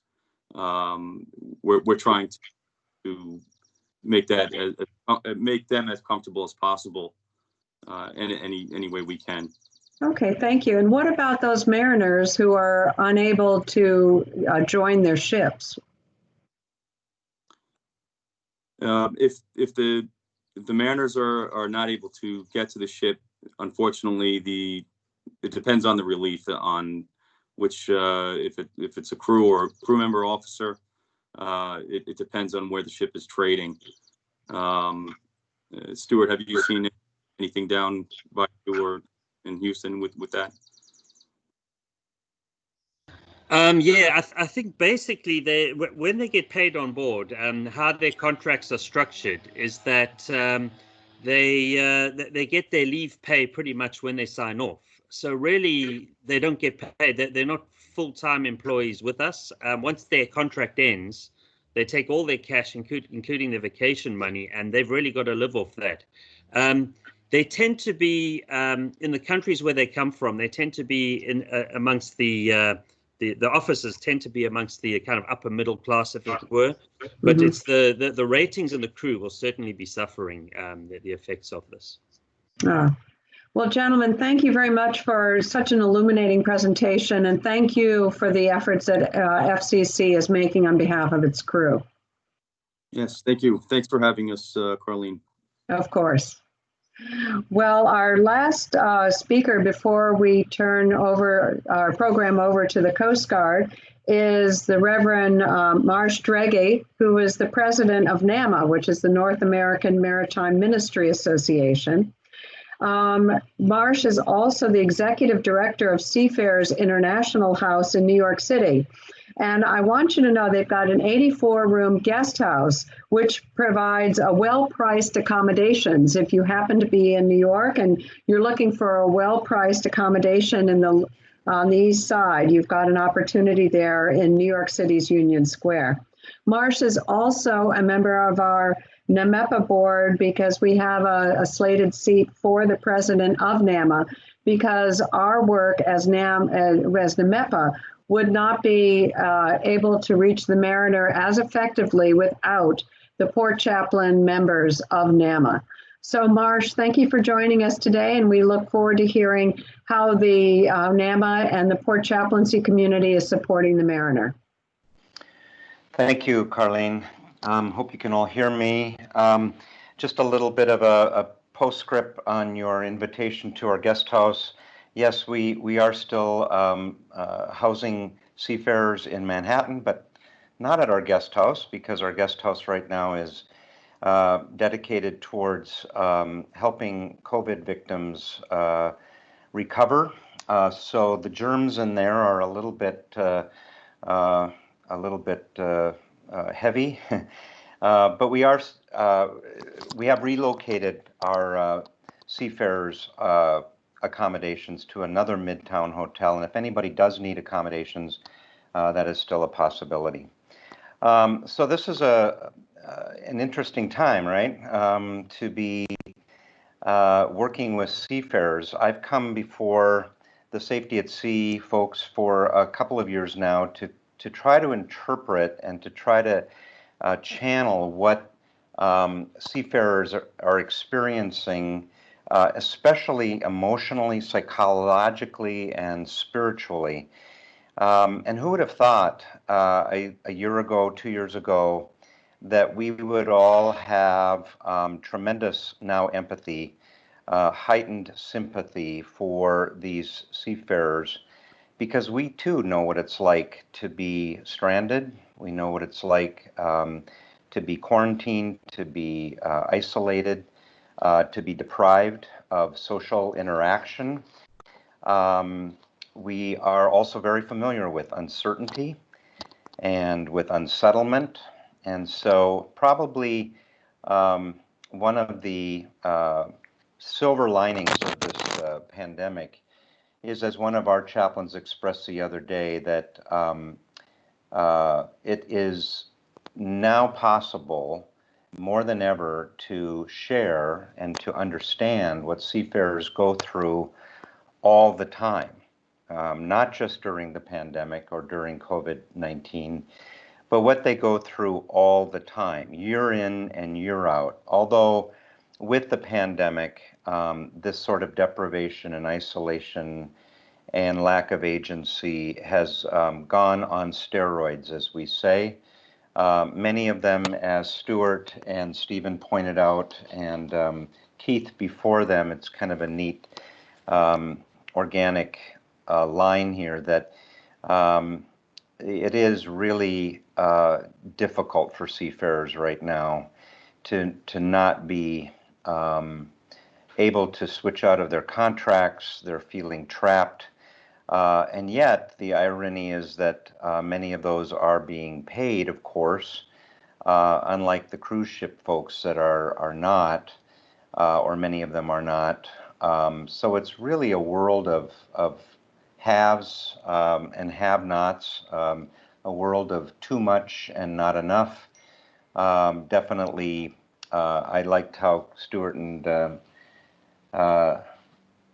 Stephen mentioned that if a crew is under duress, it does affect their performance. And so we've been prayerfully thinking about crews and what they're going through. And this is sort of the report that I have received from the many port chaplains that and other welfare workers that have been trying to serve the seafarers during this really isolating time. You can go to the next slide, please.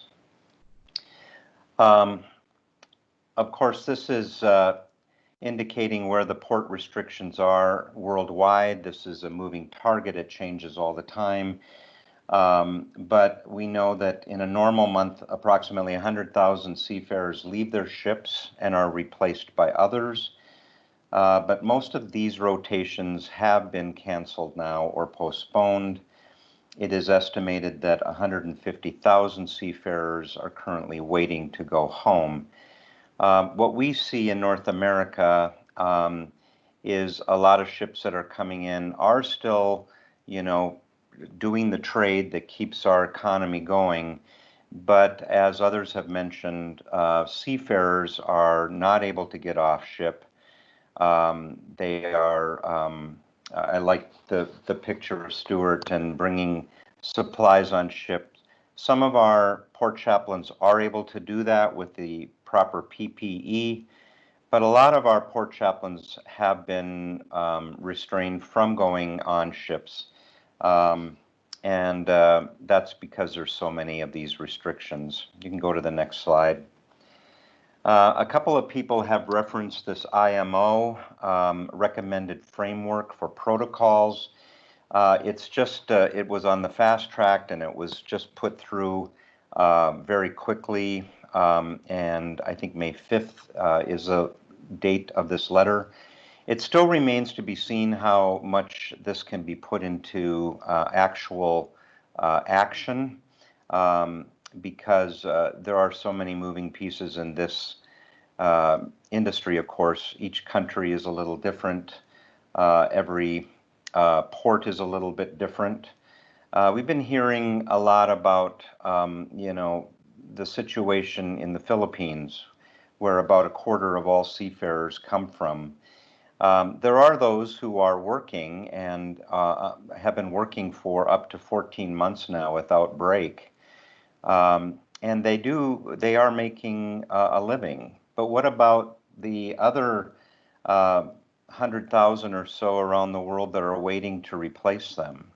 They are not able to get out of their countries. Their airports are closed to meet their ships. This means that there are Filipinos and, of course, others who are not working at all and not able to access unemployment insurance, and their families are desperately in trouble, as we know. So those are the kinds of situations that our port chaplains are encountering when they call on ships. Are crews that feel very very isolated, very under duress. And there is this catch-22 that they understand, that the captain is reluctant to change out crews because he knows his crew currently, and that crew is maybe without symptoms, and it may be the safest place in the world to have that kind of quarantine crew members. At the same time, they know that for the safety and the performance abilities of their crew, there needs to be some crew changes so that people can kind of keep their soundness of mental, spiritual, and psychological abilities. The next slide. So one of the things that we've been finding is that some of our port chaplains are able to get close to the ships. In the last week or two, there are some that have actually been able to get on ships with the PPE and to bring supplies, bring various things that the seafarers need, like toothpaste, like Stuart and Stephen mentioned. These are desperate times, and some of our seafarers are running very low of supplies. So our port chaplains can hand up packages, replacement food, gifts, sort of things that they need, but also pieces of encouragement. And last month, if they're not able to get to the actual seafarer, we have partnered with ICMA, which is the International Christian Seafarer Maritime Association, and the Mission to Seafarers to do this chat with a chaplain, or chat to a chaplain. And this innovation allows for 24/7 ability for seafarers and their families.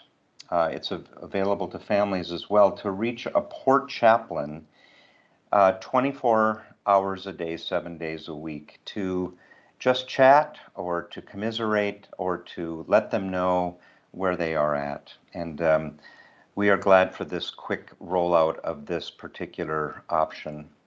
Also being rolled out right now is the portvisitor.com, which is a partnership between the International Port Welfare Partnership Project and the Merchant Navy Welfare Board, which points seafarers to welfare agencies around the world available to provide assistance at any port that they may be at.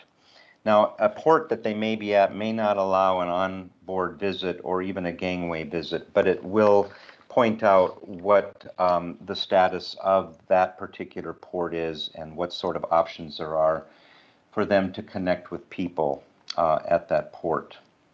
The next slide, please. The North American Maritime Association is constantly monitoring the needs of seafarers and has initiated a training course for port chaplains called Sustaining Seafarers Ministry in Time of Coronavirus. Now, NAMA serves as a conduit, a resource center, a triage center for seafarers' needs all over North America, and we're just part of a larger network of port chaplains around the world that are calling on ships as much as they can, connecting with crews electronically to make sure that they are being seen and attended to during this extraordinary time. For example, we're been hearing about Seafarers House in Port Everglades, who's been reaching out to stranded Filipino seafarers in local hotels with visits and supplies. We keep our finger on the spiritual needs of people. For an example, the USNS Leroy Grumman in the shipyard in Boston, where currently half of their crew is tested positive for COVID-19, including one seafarer who is in critical condition in the ICU at a Boston hospital. These sorts of things we monitor, we pray for, we care for. We're grateful to various organizations that have helped provide some of these resources that we're now using. All over the world, seafarer welfare agencies have come together like never before to care for these stricken seafarers. As much as canceled shore leave and access restrictions to crews will allow.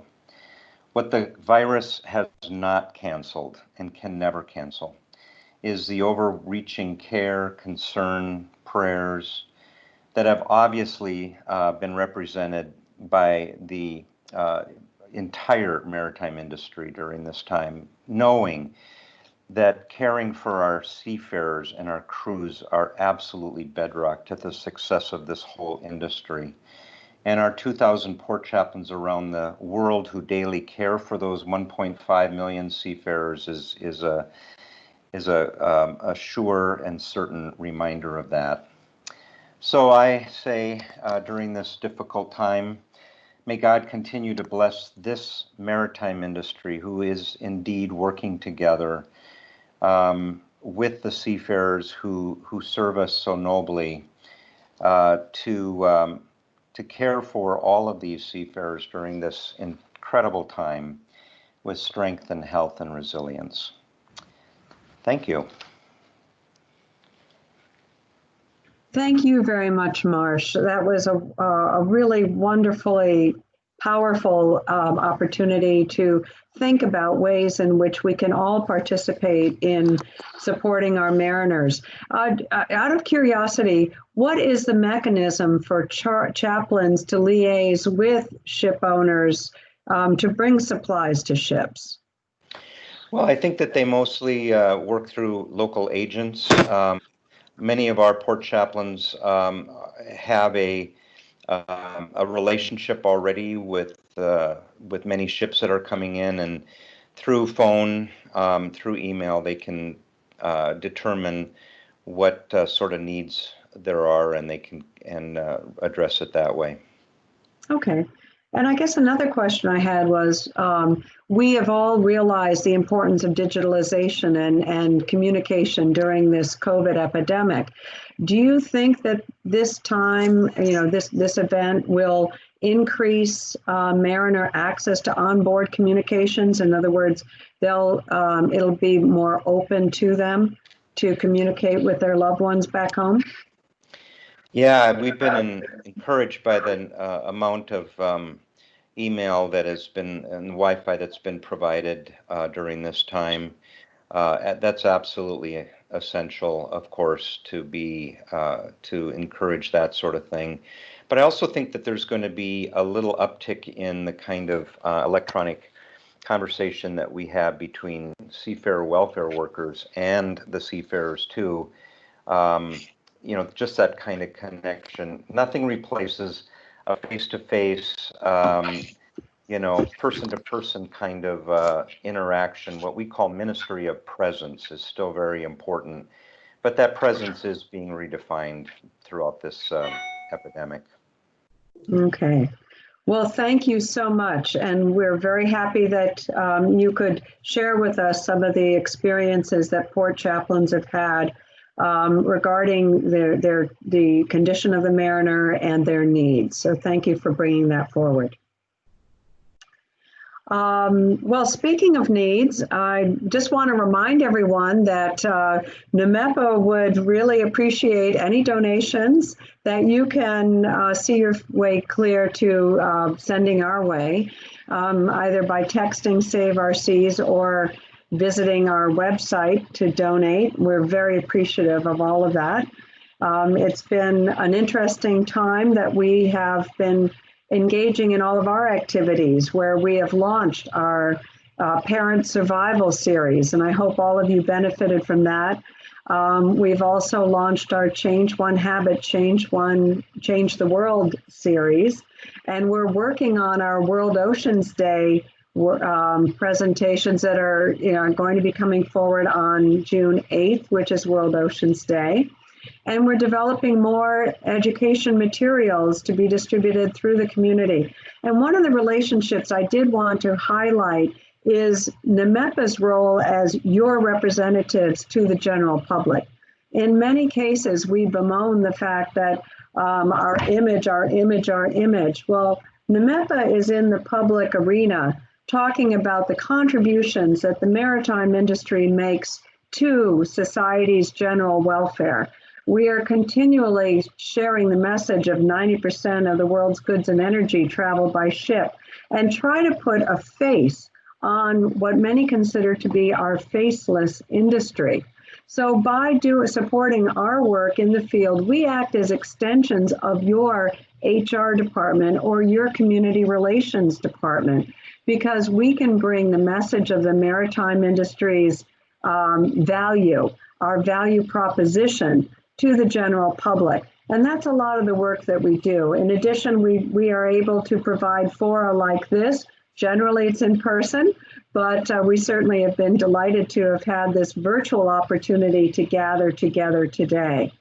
And we hope that you will continue to follow what we're doing at NMEPA and what we see as opportunities for our industry to shine a light on what we do as an industry and how we move forward together as the engine of global trade.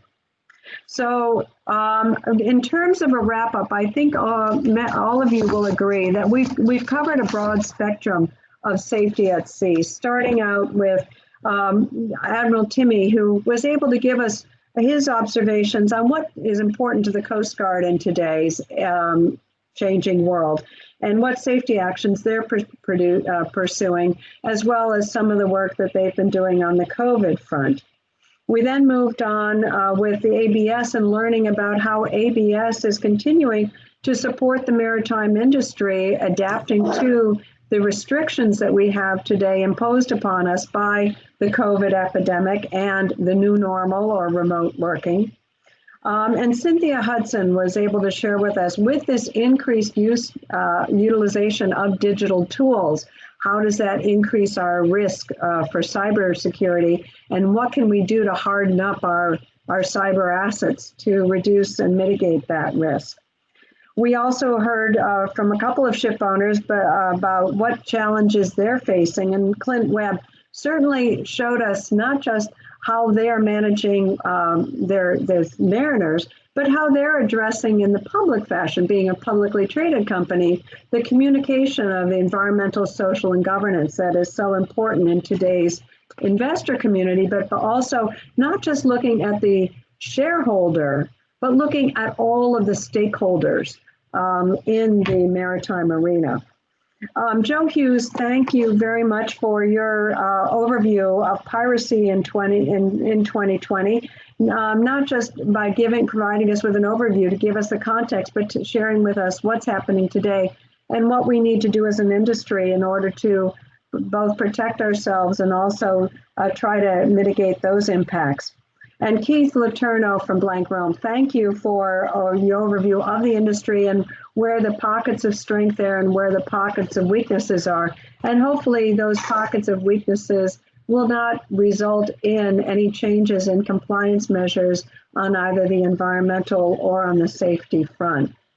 Our double header of Steve Kozlowski and Stuart Klaproth really brought home, to me anyway, almost an intimate portrait of how ship owners and ship operators are working with their crew to make sure that they are safe, make sure they feel secure, and make sure that their needs are being met. Because ultimately, we know that the human factor is one of the most critical aspects of ship safety. And if the crew isn't being supported or feel that they're supported, then that increased the risks across the board. And finally, Reverend Marstreghi was able to tell us what is being done by the port ministry community to support our mariners so that we can move forward and know that 90% of the world's goods and energy are being delivered safely and securely, and that our mariners, our most important asset really, and also what we consider to be essential workers, are being supported. So thank you to all of our speakers for what they have been able to contribute to our knowledge of safety at sea, and also contribute to our recognition and our celebration of National Maritime Day. We're going to be moving into our Coast Guard portion with our Benkert and AMVER awards, but before we do, we have Final Jeopardy.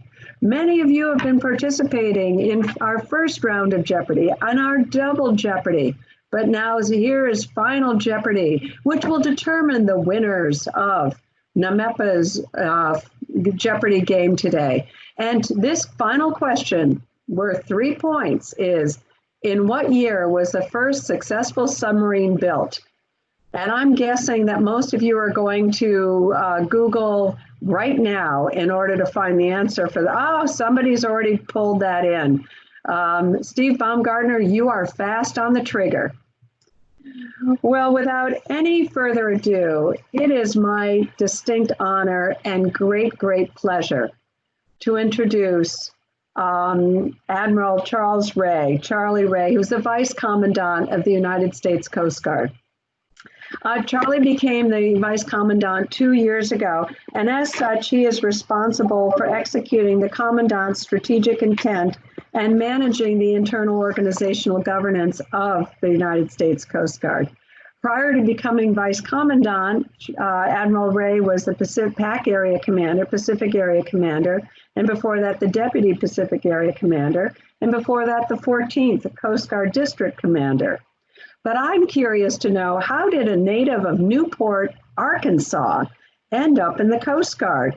Well, he graduated from the Coast Guard Academy in 1981, and then went on board after serving time on a cutter, decided to take wings and fly. So he went to naval flight training and earned his wings in '84. And just so you know, he is the longest serving active duty Coast Guard aviator, which has earned him the distinction of being the Coast Guard's 25th Ancient Albatross. I know that's a great honor, Admiral Ray, but I'm not sure I'd want to be called an ancient anything yet, but I'm sure I will someday.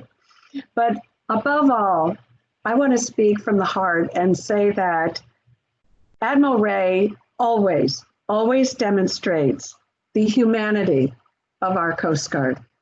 Admiral Ray, thank you for joining us today, and we look forward to hearing your remarks. Thanks, Carly. Real pleasure to be with you and with, I think I'm tracking, what, about 80 or 90 people here? Mm-hmm. So anyway, thanks for giving me the opportunity. I'm here with, as you know, Galia, and we're gonna participate, and it'll be our honor to work the Benkert and AMVER awards, which are certainly important to the Coast Guard, and we are thankful for that. Let me just say that right up front. And thank you for kind of being creative and innovative and finding a way to get this done. I was kind of bummed earlier when I was looking over the calendar. It didn't look like we were going to be able to do these awards. So thank you for your creativity. It's a pleasure to be with you. So we applaud in the Coast Guard our AMVER and Benkert Award recipients for your readiness and dedication to helping other mariners, ensuring the stewardship of our maritime environment. It's your commitment and teamwork that brings us together and strengthens our enduring relationships across the community. You all know that our motto is Semper Paratus, always ready, and it requires us to lean on our partnerships with you, domestic and internationally, organizations, both in industry and government organizations across the maritime domain. During the health crisis, which has caused us to use this forum, these partnerships are all that more important. And so while we cannot gather in person, I want you to know that your efforts to contribute to the safety and security of the maritime domain are all the more appreciated. I want to start off by thanking our Benkert awardees for your efforts. Everybody knows the United States is a maritime nation with over 95,000 miles of coastline, 25,000 miles of navigable waterways and shared use waterways. And as I always say when I get to speak to people who are not as familiar with the maritime as you are, it is our maritime transportation system is our geostrategic advantage. It's just God's gift to the United States for what we can do to that's made us a successful nation with regards to international, interstate trade and how we distribute the produce that America produces that makes us economically viable. So the 5.4 trillion contribution to our nation's economy and 30 million jobs. So as we go into the 21st century and as we reflect on where we've been, our global economy has never been more interconnected. We see that every day. We've seen that during the current crisis, how connected we are. And so it's critically dependent upon industry and our connection with you. And so any disruption to this maritime transportation system, whether natural or man-made, could have, and we've seen this, have cascading and devastating effects on global supply chain. So that's why we're here today, at least in part, with our maritime partners, because you have a role. You play a critical role. How you run your businesses and how you operate is a huge factor in determining how safe, clean, and flowing our maritime transportation system is. So on behalf of all those who take to sea, not just in America, but around the world, I want to thank you to our Benkert awardees. Now, these partnerships that I'm talking about with the Benkert awardees leads to the other special bond among mariners that's as old as the sea itself, and that's one that transcends all other obligations. That's the safety of life at sea.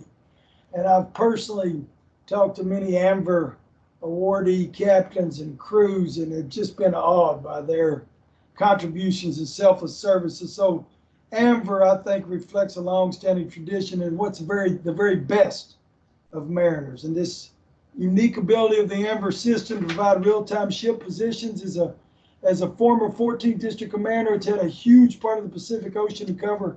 This is a really powerful resource. And so our award ceremony today highlights how vital teamwork and sacrifice are to successful maritime rescues. Coast Guard cannot be everywhere, as much as we'd like to be. We just cannot be. And so we rely on all of you, those who are engaged and enrolled in the AMVER system, to answer the call. And we could not effectively coordinate all the resources we bring to bear on particular rescues on the high seas without the growing number of AMVER vessels, without you, the companies that allow your skippers the wherewithal to go and respond and divert, because we know that time is truly money when it comes to the maritime industry. Since AMVER's creation in 1958, you participating ships have saved thousands of lives, and on average, one life every other day. More than 21,000 ships are enrolled today, and on any given day, 7,300 ships are available to divert for search and rescue. And last year, in 2019, the program was credited with 129 lives saved and assisted. And U.S. managed companies contributed 714 of those ships and saved 18 lives. In each of these cases, ships diverted to help others, despite dangerous conditions, financial impact, and potential damage, like the cruise ship Sea Princess experienced. In July 2019, 3 crew members from the 100-foot pleasure vessel Miss Debbie were rescued 171 miles south of Haiti when their ship sank after the engine failed and the vessel began taking on water. Sea Princess diverted to assist in 18-knot winds, and waves of 6 to 10 feet, and led to the successful rescue of the 3 survivors from the life raft. This is just one example of the selfless service that our AMVER participants do nearly every day of the year. So this AMVER program and your participation fosters effective international cooperation and continues the vital tradition of mariners helping mariners around the globe. So it's an honor to be with you here tonight to strengthen our long-standing partnership, one that is rich in tradition. So congratulations in advance to all of our awardees. I'm looking forward to virtually hearing from you. Thank you all for your contributions, and semper price. Thank you so much, Admiral. It's so good to see you. I promised you cupcakes in December. I know you keep good on that, Carlene. You always have. Thank you. I always have. Well, joining Admiral Ray in DC headquarters is Galia Kaplan, who's the program manager at the Coast Guard. She has over 10 years experience as an officer in the Coast Guard. Galia has lived in the US, the UK, and Spain, and she's a graduate of maritime studies from Cardiff University in Wales. So, Joe, there's an affinity there. She also previously worked as a facility security manager for Energia Logistics, which is a spacecraft launch service that uses a mobile sea platform for equatorial launches of commercial satellites, which I find fascinating, Galia, and I'd love to hear more about it when we get together. At the Coast Guard, she is responsible for providing guidance and regulatory updates regarding reception facilities in addition to running the Benkert Awards. So Galia, thank you for allowing NMEPA to support the Benkert Awards in this event today. And we're just delighted that you and Admiral Ray are able to join us, as are the awardees. Thank you. It's a pleasure being here, and I'm glad that we can make this happen today. So just to start off, I'd just like to say good afternoon to everybody that's attending. Thank you for joining us as we recognize environmental stewardship at its best. And thank you, Admiral, for your introduction. The ceremony would not have been possible were it not for the efforts of many people, both Coast Guard and industry personnel during this year's award cycle. The Coast Guard's Office of Prevention Policy, the Award Selection and Review Panel, and NMEPA all had a part in making this day possible. Finally, I'm pleased to welcome all of the representatives of our expanding maritime industry, as well as our 2020 award recipients. The late Rear Admiral William Benkert is widely recognized as founding father of the Coast Guard marine safety and environmental protection missions. A strong supporter of safety and environmental preservation, Rear Admiral Benkert was a key contributor to several international conventions, including the 1974 updates to the International Maritime Organization Safety of Life at Sea Convention, the 1978 Convention of Standards of Training, Certification, and Watchkeeping, and the 1973 Protocol of Prevention of Pollution from Ships. These protocols and conventions serve as the building blocks for an international transportation system that is safe, secure, and environmentally sustainable. In 1995, the Coast Guard established the William N. Benkert Award for Environmental Excellence to recognize outstanding achievement well past mere regulatory compliance. Since that time, this biennial award has served to encourage greater levels of environmental protection through innovation, the collaborative exchange of ideas, and self-assessment of strengths and weaknesses. The Coast Guard has partnered with NMEPA to further its collaboration and grow the influence of the Benkert Award even more. The criteria by which submissions are considered include several critical success factors, such as environmental policies, objectives and targets, pollution prevention activity, outreach, partnership, and performance matrix. This year, following a detailed cross-programmatic review of the submissions, I'm excited that 6 companies representing both vessel and shoreside operations have earned formal recognition, and all of them are here today. The award program has 5 levels of recognition: honorable mention, bronze, silver, gold on Osprey, to acknowledge the applicant's progress in pursuing environmental excellence. We will begin with the 2020 William N. Benkert Award with 2 honorable mention winners: Marathon Petroleum Company Marine Transportation, which is based in Catlettsburg, Kentucky, followed by Seaspan Corporation, which is based in Vancouver, Canada. Accepting the award on behalf of Marathon Petroleum Marine Transportation is its director, Mr. Todd Sandifer. Hello, Mr. Sandifer, are you on? I am. Hi, Galia. Great. Welcome. Thank you very much. Marathon Marine Transportation Inland River Operation utilizes 23 towing vessels, 2 harbor boats, and a fleet of 200 barges, a as well as contracted and chartered groundwater equipment supported by a marine repair facility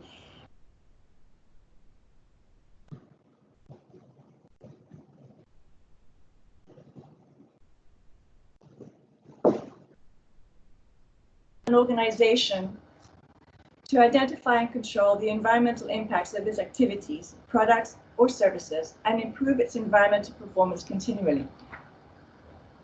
It has implemented condition-based monitoring of its fleet of towing vessels and smart barge programs to track operational parameters and conditions in real time, which really helps in reducing the potential of having a critical failure that could result in a spill.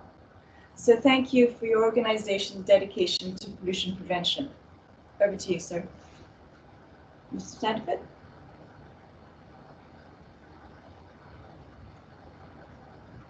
Would you like to say a few words? Sorry. Yes, thank you. Certainly thank you for AMIPA and their creativity, as Admiral Ray has said, that put together a program that is both current in its message and its format. Thank you so much for the recognition through this award, for the culture that we're continuing to build that recognizes the value of being responsible for not only our environment, but our community. Thank you very much. Oh, and just to mention also, your award, just so that people know what the awards look like, you will all be receiving a signed certificate signed by Admiral Schultz. That goes to all recipients. Honorable mention, sorry, I didn't have the room to put yours up here, but it will be to you in the mail shortly. So thank you very much for your participation. Outstanding. Thank you, Gail. You're welcome. So next, moving on to C-SPAN. Accepting the award on behalf of C-SPAN Corporation is Ms. Tina Ley, Chief Human Resource Officer, and Mr. Torsten Pedersen, Executive VP of Ship Management. Hello, are both of you there? Yes. Indeed. Great to have you here. Thank you for participating. So C-SPAN Corporation is a global container shipping leaser, providing long-term lease of large modern container vessels. An environmental management system supplemented by a voluntary environmental compliance program guide daily operations and raise countrywide awareness of C-SPAN's environmental commitment to pollution prevention, including air emissions. Through ship design and systems, C-SPAN has reduced fuel consumption and lower CO2 emissions and aims to meet its 2030 greenhouse gas requirements through an LNG retrofit program. Also, and this is dear to my heart since I deal with reception facilities and rubbish generally, garbage management plan and practices has contributed to steady decline of plastic discharge to reception facilities across all vessel classes. So thank you. Thank you for that, Galia. This is Tina Lai, and thank you very much for this prestigious recognition. I would say that when we got news that we had been recognized, that it was a very proud moment for us, because it really recognizes our efforts, especially in the past couple of years around environmental focus, where we really want to focus on mitigating the impacts of our operations on the environment. We know that this is a journey, not a destination, and it's an iterative process so that we can maintain a sustainable long-term business. And why I'm here as the CHRO accepting this is because it's really become embedded in our culture as an organization throughout our seafarers to our shore staff. So on behalf of our team, we want to thank you again. Torsten, did you want to say a few words? Maybe just echoing what Tina said, it's very motivating for the entire organization to see that the culture we've been trying to build over the past many years have reaped rewards, and that the focus on sort of active collaboration with both authorities and our customers alike in providing safe and environmentally friendly shipping is resulting in something positive. And maybe at the end, also shout out and compliment to the people who really make this happen, who are sitting all over the world on our vessels, not only for C-SPAN, but on many others. It's challenging times, and many of them have been stuck there for a long time, but they are going beyond and above anything that anybody would have expected of them. So thank you very much. Thank you. Thank you for your participation and hope to see you in 2022. Hopefully. So now moving on to the Bronze Award winner. This year's 2020 William N. Benkert Award goes to Maersk Line Limited based in Norfolk, Virginia. Accepting the award on behalf of Maersk is Mr. Ed Hanley, VP Labor and Marine Safety Standards. Mr. Hanley, are you there? Yes, I'm here, Gayla. Can you hear me? Yes, I can. Glad to see you can make it today. So Maersk Line Limited provides U.S. flag transportation to government and commercial customers with a fleet of 23 vessels and 2,200 mariners. Over the past 2 years, Maersk Line Limited has worked to incorporate environmental sustainability into its commercial and operational departments, making it a more integrated part of decision-making. Through the use of environmental risk assessment, Maersk Line Limited identified its 2019 highest risks and planned actions to minimize those risks. One example is the optimization of container securing methods to reduce the risk of marine pollution due to loss of containers in heavy weather.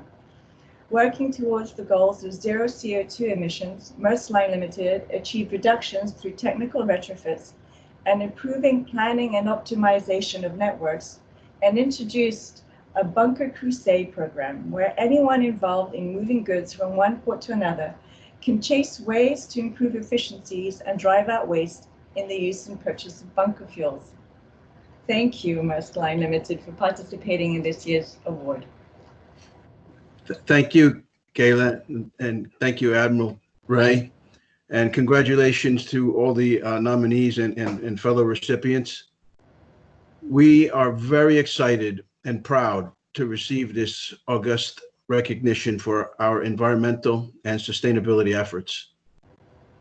Maersk's vision is to be a responsible and profitable enterprise, balancing economic, social, and environmental concerns for the benefit of our company and our global community.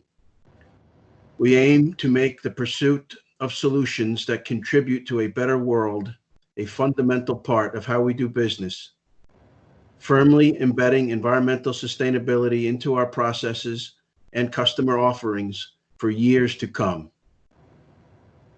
We acknowledge the hard work and dedication of all our colleagues at sea and ashore to turn this vision into a reality, and we deeply appreciate the U.S. Coast Guard for their leadership and support of environmental protection. Thank you. Thank you. Okay, so next we have the silver. The winner goes to, again, Marathon Petroleum Company, but this time it's the Logistics and Storage Terminal, which is based in Findlay, Ohio. So accepting the award on behalf of Marathon Petroleum Company is Ms. Angela Brown, who is the Health, Environment, Safety, and Security Manager. Ms. Brown, are you here with us today? I am here. Great, I'm glad you can make it.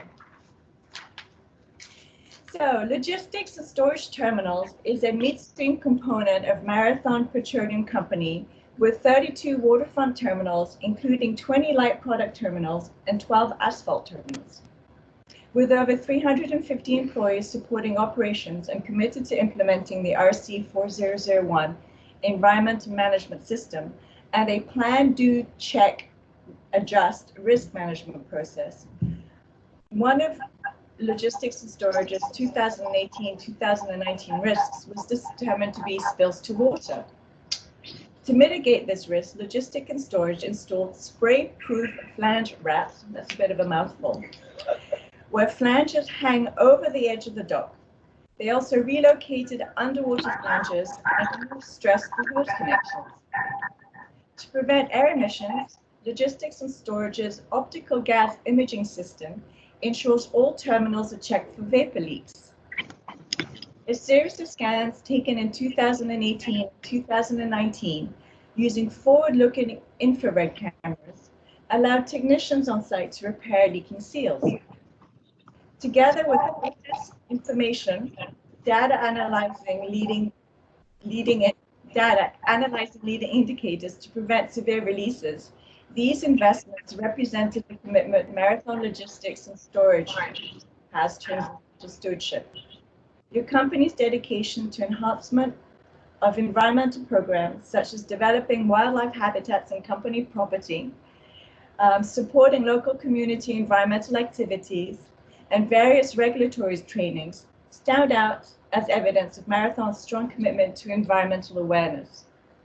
Additionally, other notable initiatives include your partnership with Jacksonville's Energy Authority to build an underwater fence to prevent manatees from being attracted to the warm water discharges from the authority's outfall.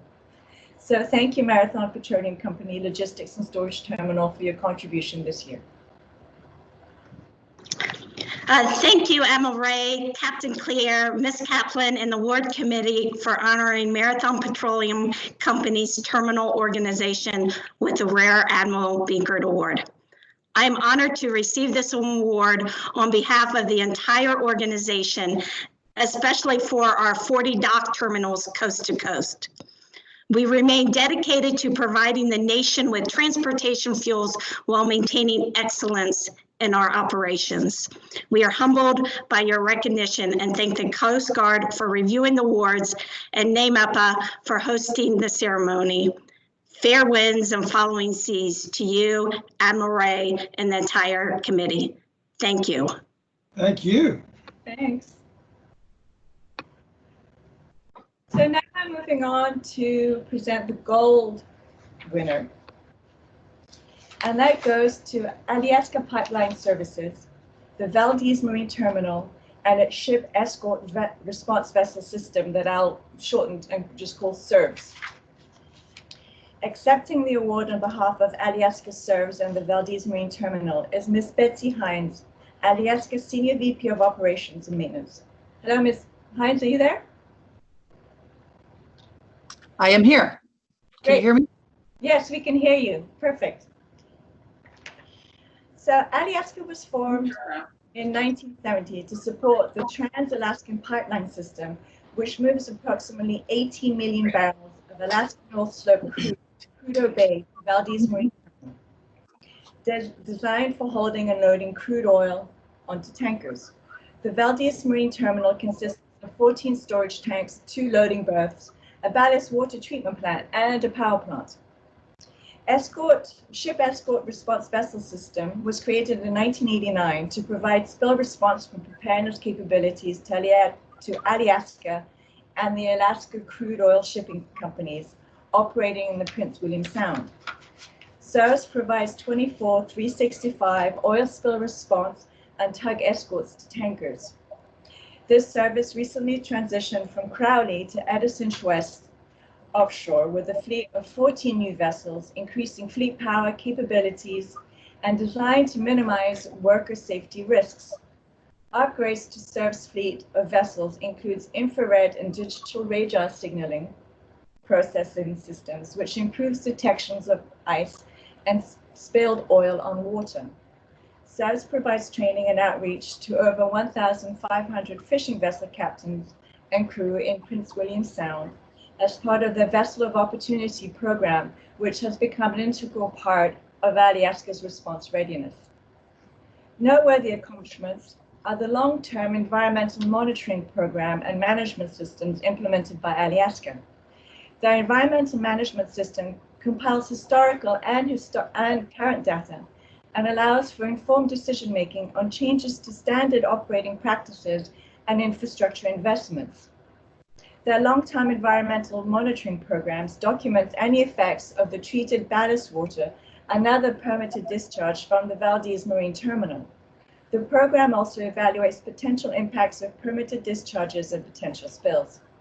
In 2019, results indicated that oil contamination of Prince William Sound had reached an all-time low. Committed to minimizing their environmental impact on this pristine environment, Alaska made voluntary transitions to locally sourced ultra-low sulfur fuel for the boilers at the Valdez Marine Terminal, which traditionally burned high sulfur fuel brought in via truck from the North Pole refinery some 300 miles away.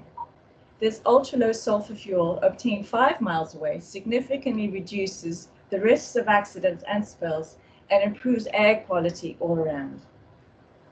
Collaborating with nonprofits, academia, government agencies, and industry, SERVs and Valdez Marine Terminal employees actively involved in wildlife protection programs, from rewriting wildlife protection guidelines to developing long-range plans for capability to handle pinniped and cetaceans during an oil spill.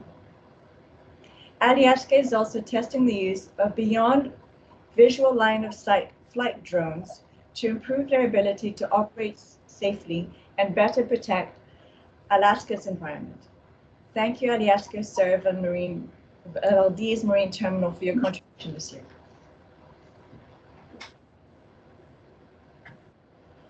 Would you like to say a few words?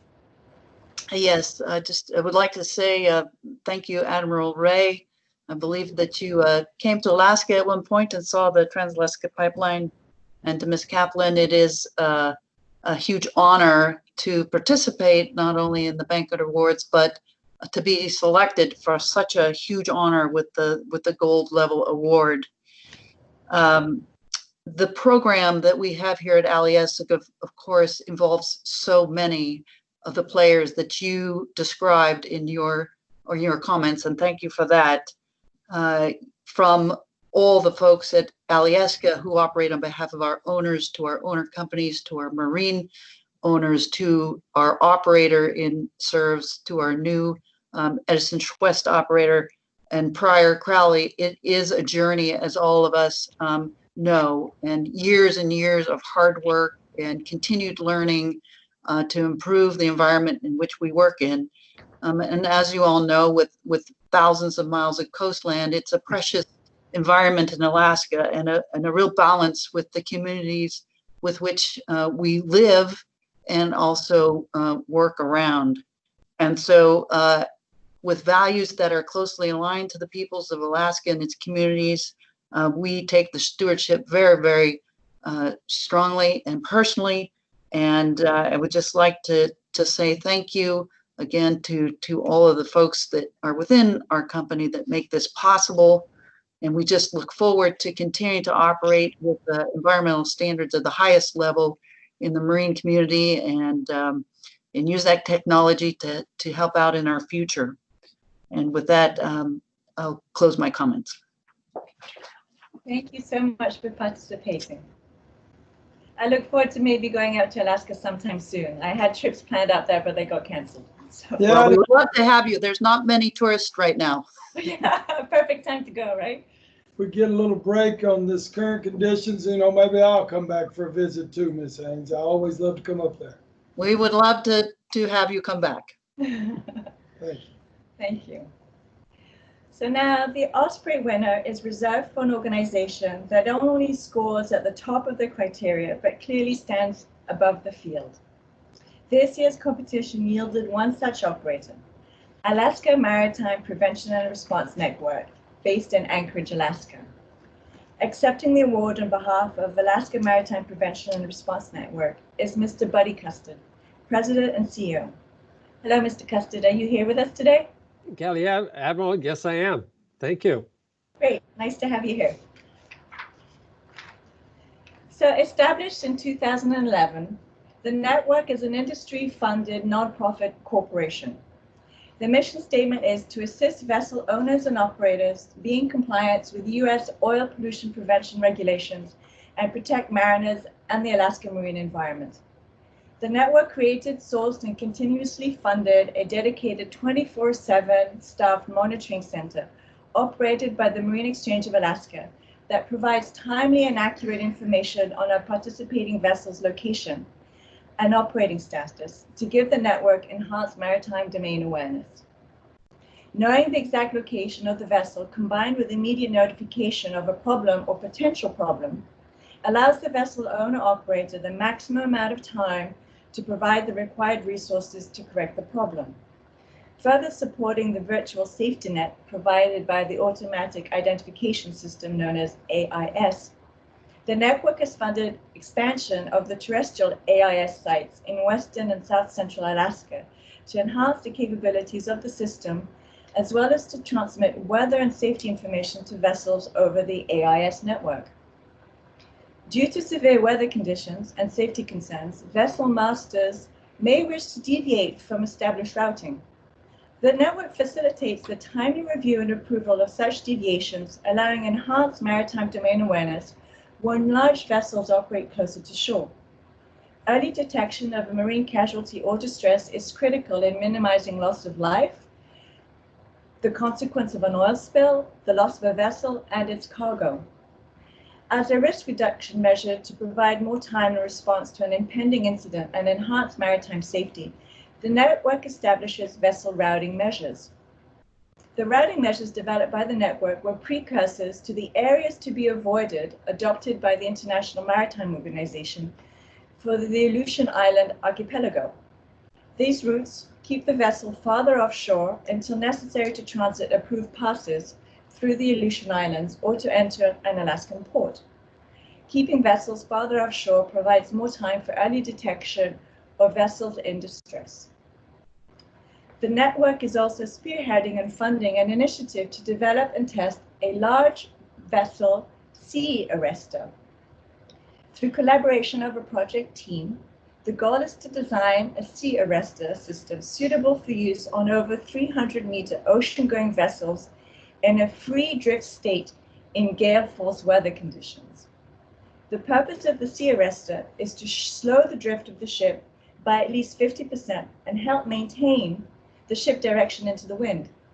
Slowing the drift of the ship and reducing motion provides for greater safety of the crew and cargo and creates more time for the crew to effect repairs and mobilize appropriate assistance to remote locations.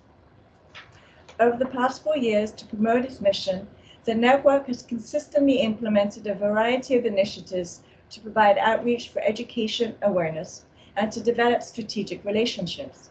The network has established partnerships with P&I clubs, shipping companies, conferences, webinars, and outreach involvement. Through a number of key and supporting partnerships, the network has been able to provide excellent prevention and preparedness measures in Alaska. Congratulations on being this year's highest scoring applicant and the recipient of the prestigious Benkert Osprey. Well done, and thank you very much. And this is the Osprey Award for this year. Gallia, Admiral Ray, well, thank you very much for that. I mean, obviously, we are very honored and pleased to receive this distinguished award, you know, and on behalf of the board of directors, staff, our enrollees, and our many partners, because as our network, as our name implies, we're a network, and we have many partners that we need to share this award with, and that we will. We are proud of the contributions we have made supporting over 4,700 enrolled vessels, representing more than 500 shipping companies based around the globe and protecting the marine environment while supporting safe shipping in the remote and often unforgiving reaches of Alaska's waters. And Admiral Ray, I know you're very familiar with Alaska waters, flying up here many times on missions. Yeah. Our team is committed to developing, implementing, and improving prevention and response capabilities, providing confidence in our programs, not only to our client vessels, but also to the people of Alaska, environmental groups, state and federal government agencies, and the maritime industry we serve. We look forward to continuing our work, protecting the marine environment in support of the maritime industry's goal of safe, sustainable, and environmentally responsible shipping. Finally, Admiral, allow me to take this time to also say thank you to all the men and women of the United States Coast Guard for their service to our great country and their service to the maritime industry. Under blue skies and gray, the men and women of the Coast Guard are always standing the watch, saving lives and protecting our homeland, the marine environment, and the marine transportation system. Godspeed to each and every one of them and their families. Thank you very much. Thank you, buddy. I really appreciate what the network does there in Alaska, one of my favorite places on earth, and And I want to thank Carlene and Gail and everybody that was involved in these environmental awards and what it took to present them. If you scratch any coastie very deep at all, we're environmentalists at heart. That's one of the things that I think draws us to the service. So it's really been my pleasure to participate in this evening. I'm looking forward to listening for our AMVER Award winners, and I want to publicly thank Yelia and her team for what you've done to pull all this together. Thank you very much. Appreciate it. Thank you. Thank you, everybody. Round of applause. There we go. Well, thank you, Admiral and Galia, and congratulations to all the Benkert winners. It's very exciting to see a plan come together. No matter how ingenious we have to be in these challenging times. For years, NMEPA has partnered with AMVER to present the AMVER Awards, and it's been our honor to do so. As I said earlier, we care deeply about safety and recognize that safety is an environmental issue. And it's been our distinct pleasure in the past few years to work with Ben Strong, who is the Director of AMVER Maritime Relations for the Coast Guard.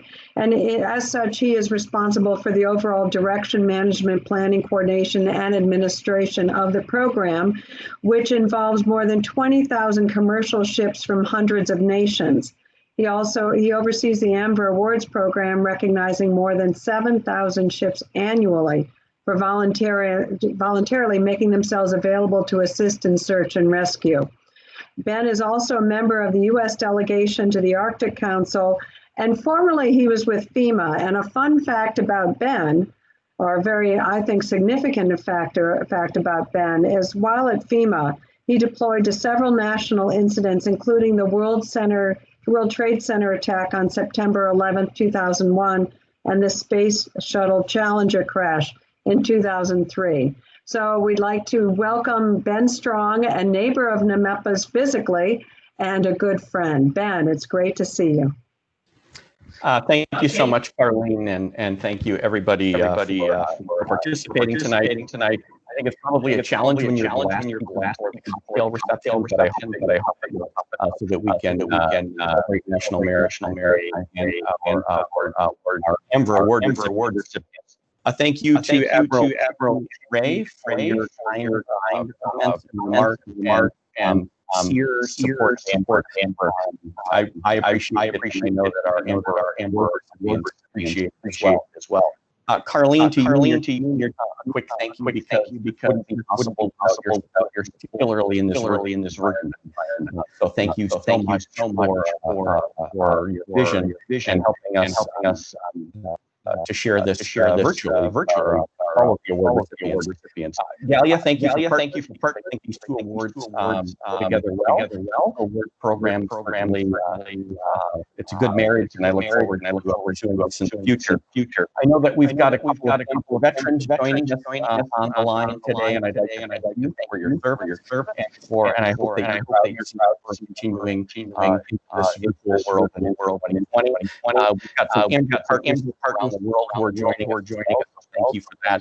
And all of the things that I said in my bio wouldn't be possible without Bev, my assistant, who really was able to provide these awards virtually. But they say a picture, 1,000 words. I will down so that Molly can show a video which you think shows the value and the importance of the effort. If we could roll the video, please.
Well, I think that really goes to show you just kind of the challenges all of the dangers that our AMVER face, whether it be a medical situation like it is a challenge face they go out and risk lives. Without further ado, and our AMVER with us tonight. First is he offshore. Kate, congratulations. Would you like to say a brief word?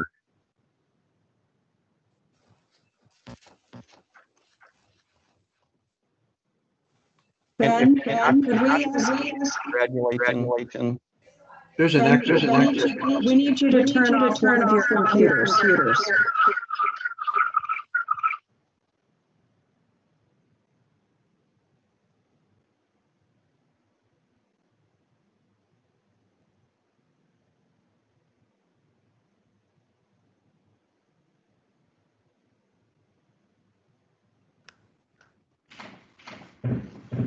Ben, can you hear me?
We're trying to reach Ben.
Well, ladies and gentlemen, sorry about that. Our first recipient is AEC Offshore Services.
Well, we are sorry that there's been technical difficulties, but congratulations to all of the winners and recipients of the AMVER Awards.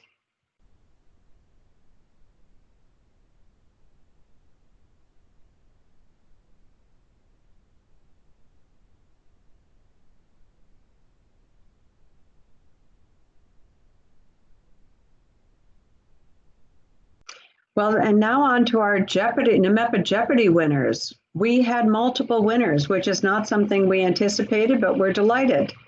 So first place goes to Ed Hanley and Anuj Chopra, and they are the lucky recipients of a NMEPA bag, a mug, and a bookmark and a sticker. Second place to Stuart Klaprot, Peter Lindsay, and Jan Hagen Anderson. Third place to Henrik Benke and Margaret Flanagan. So congratulations to all of the winners, and to please email education@nmepa.net to collect your prizes.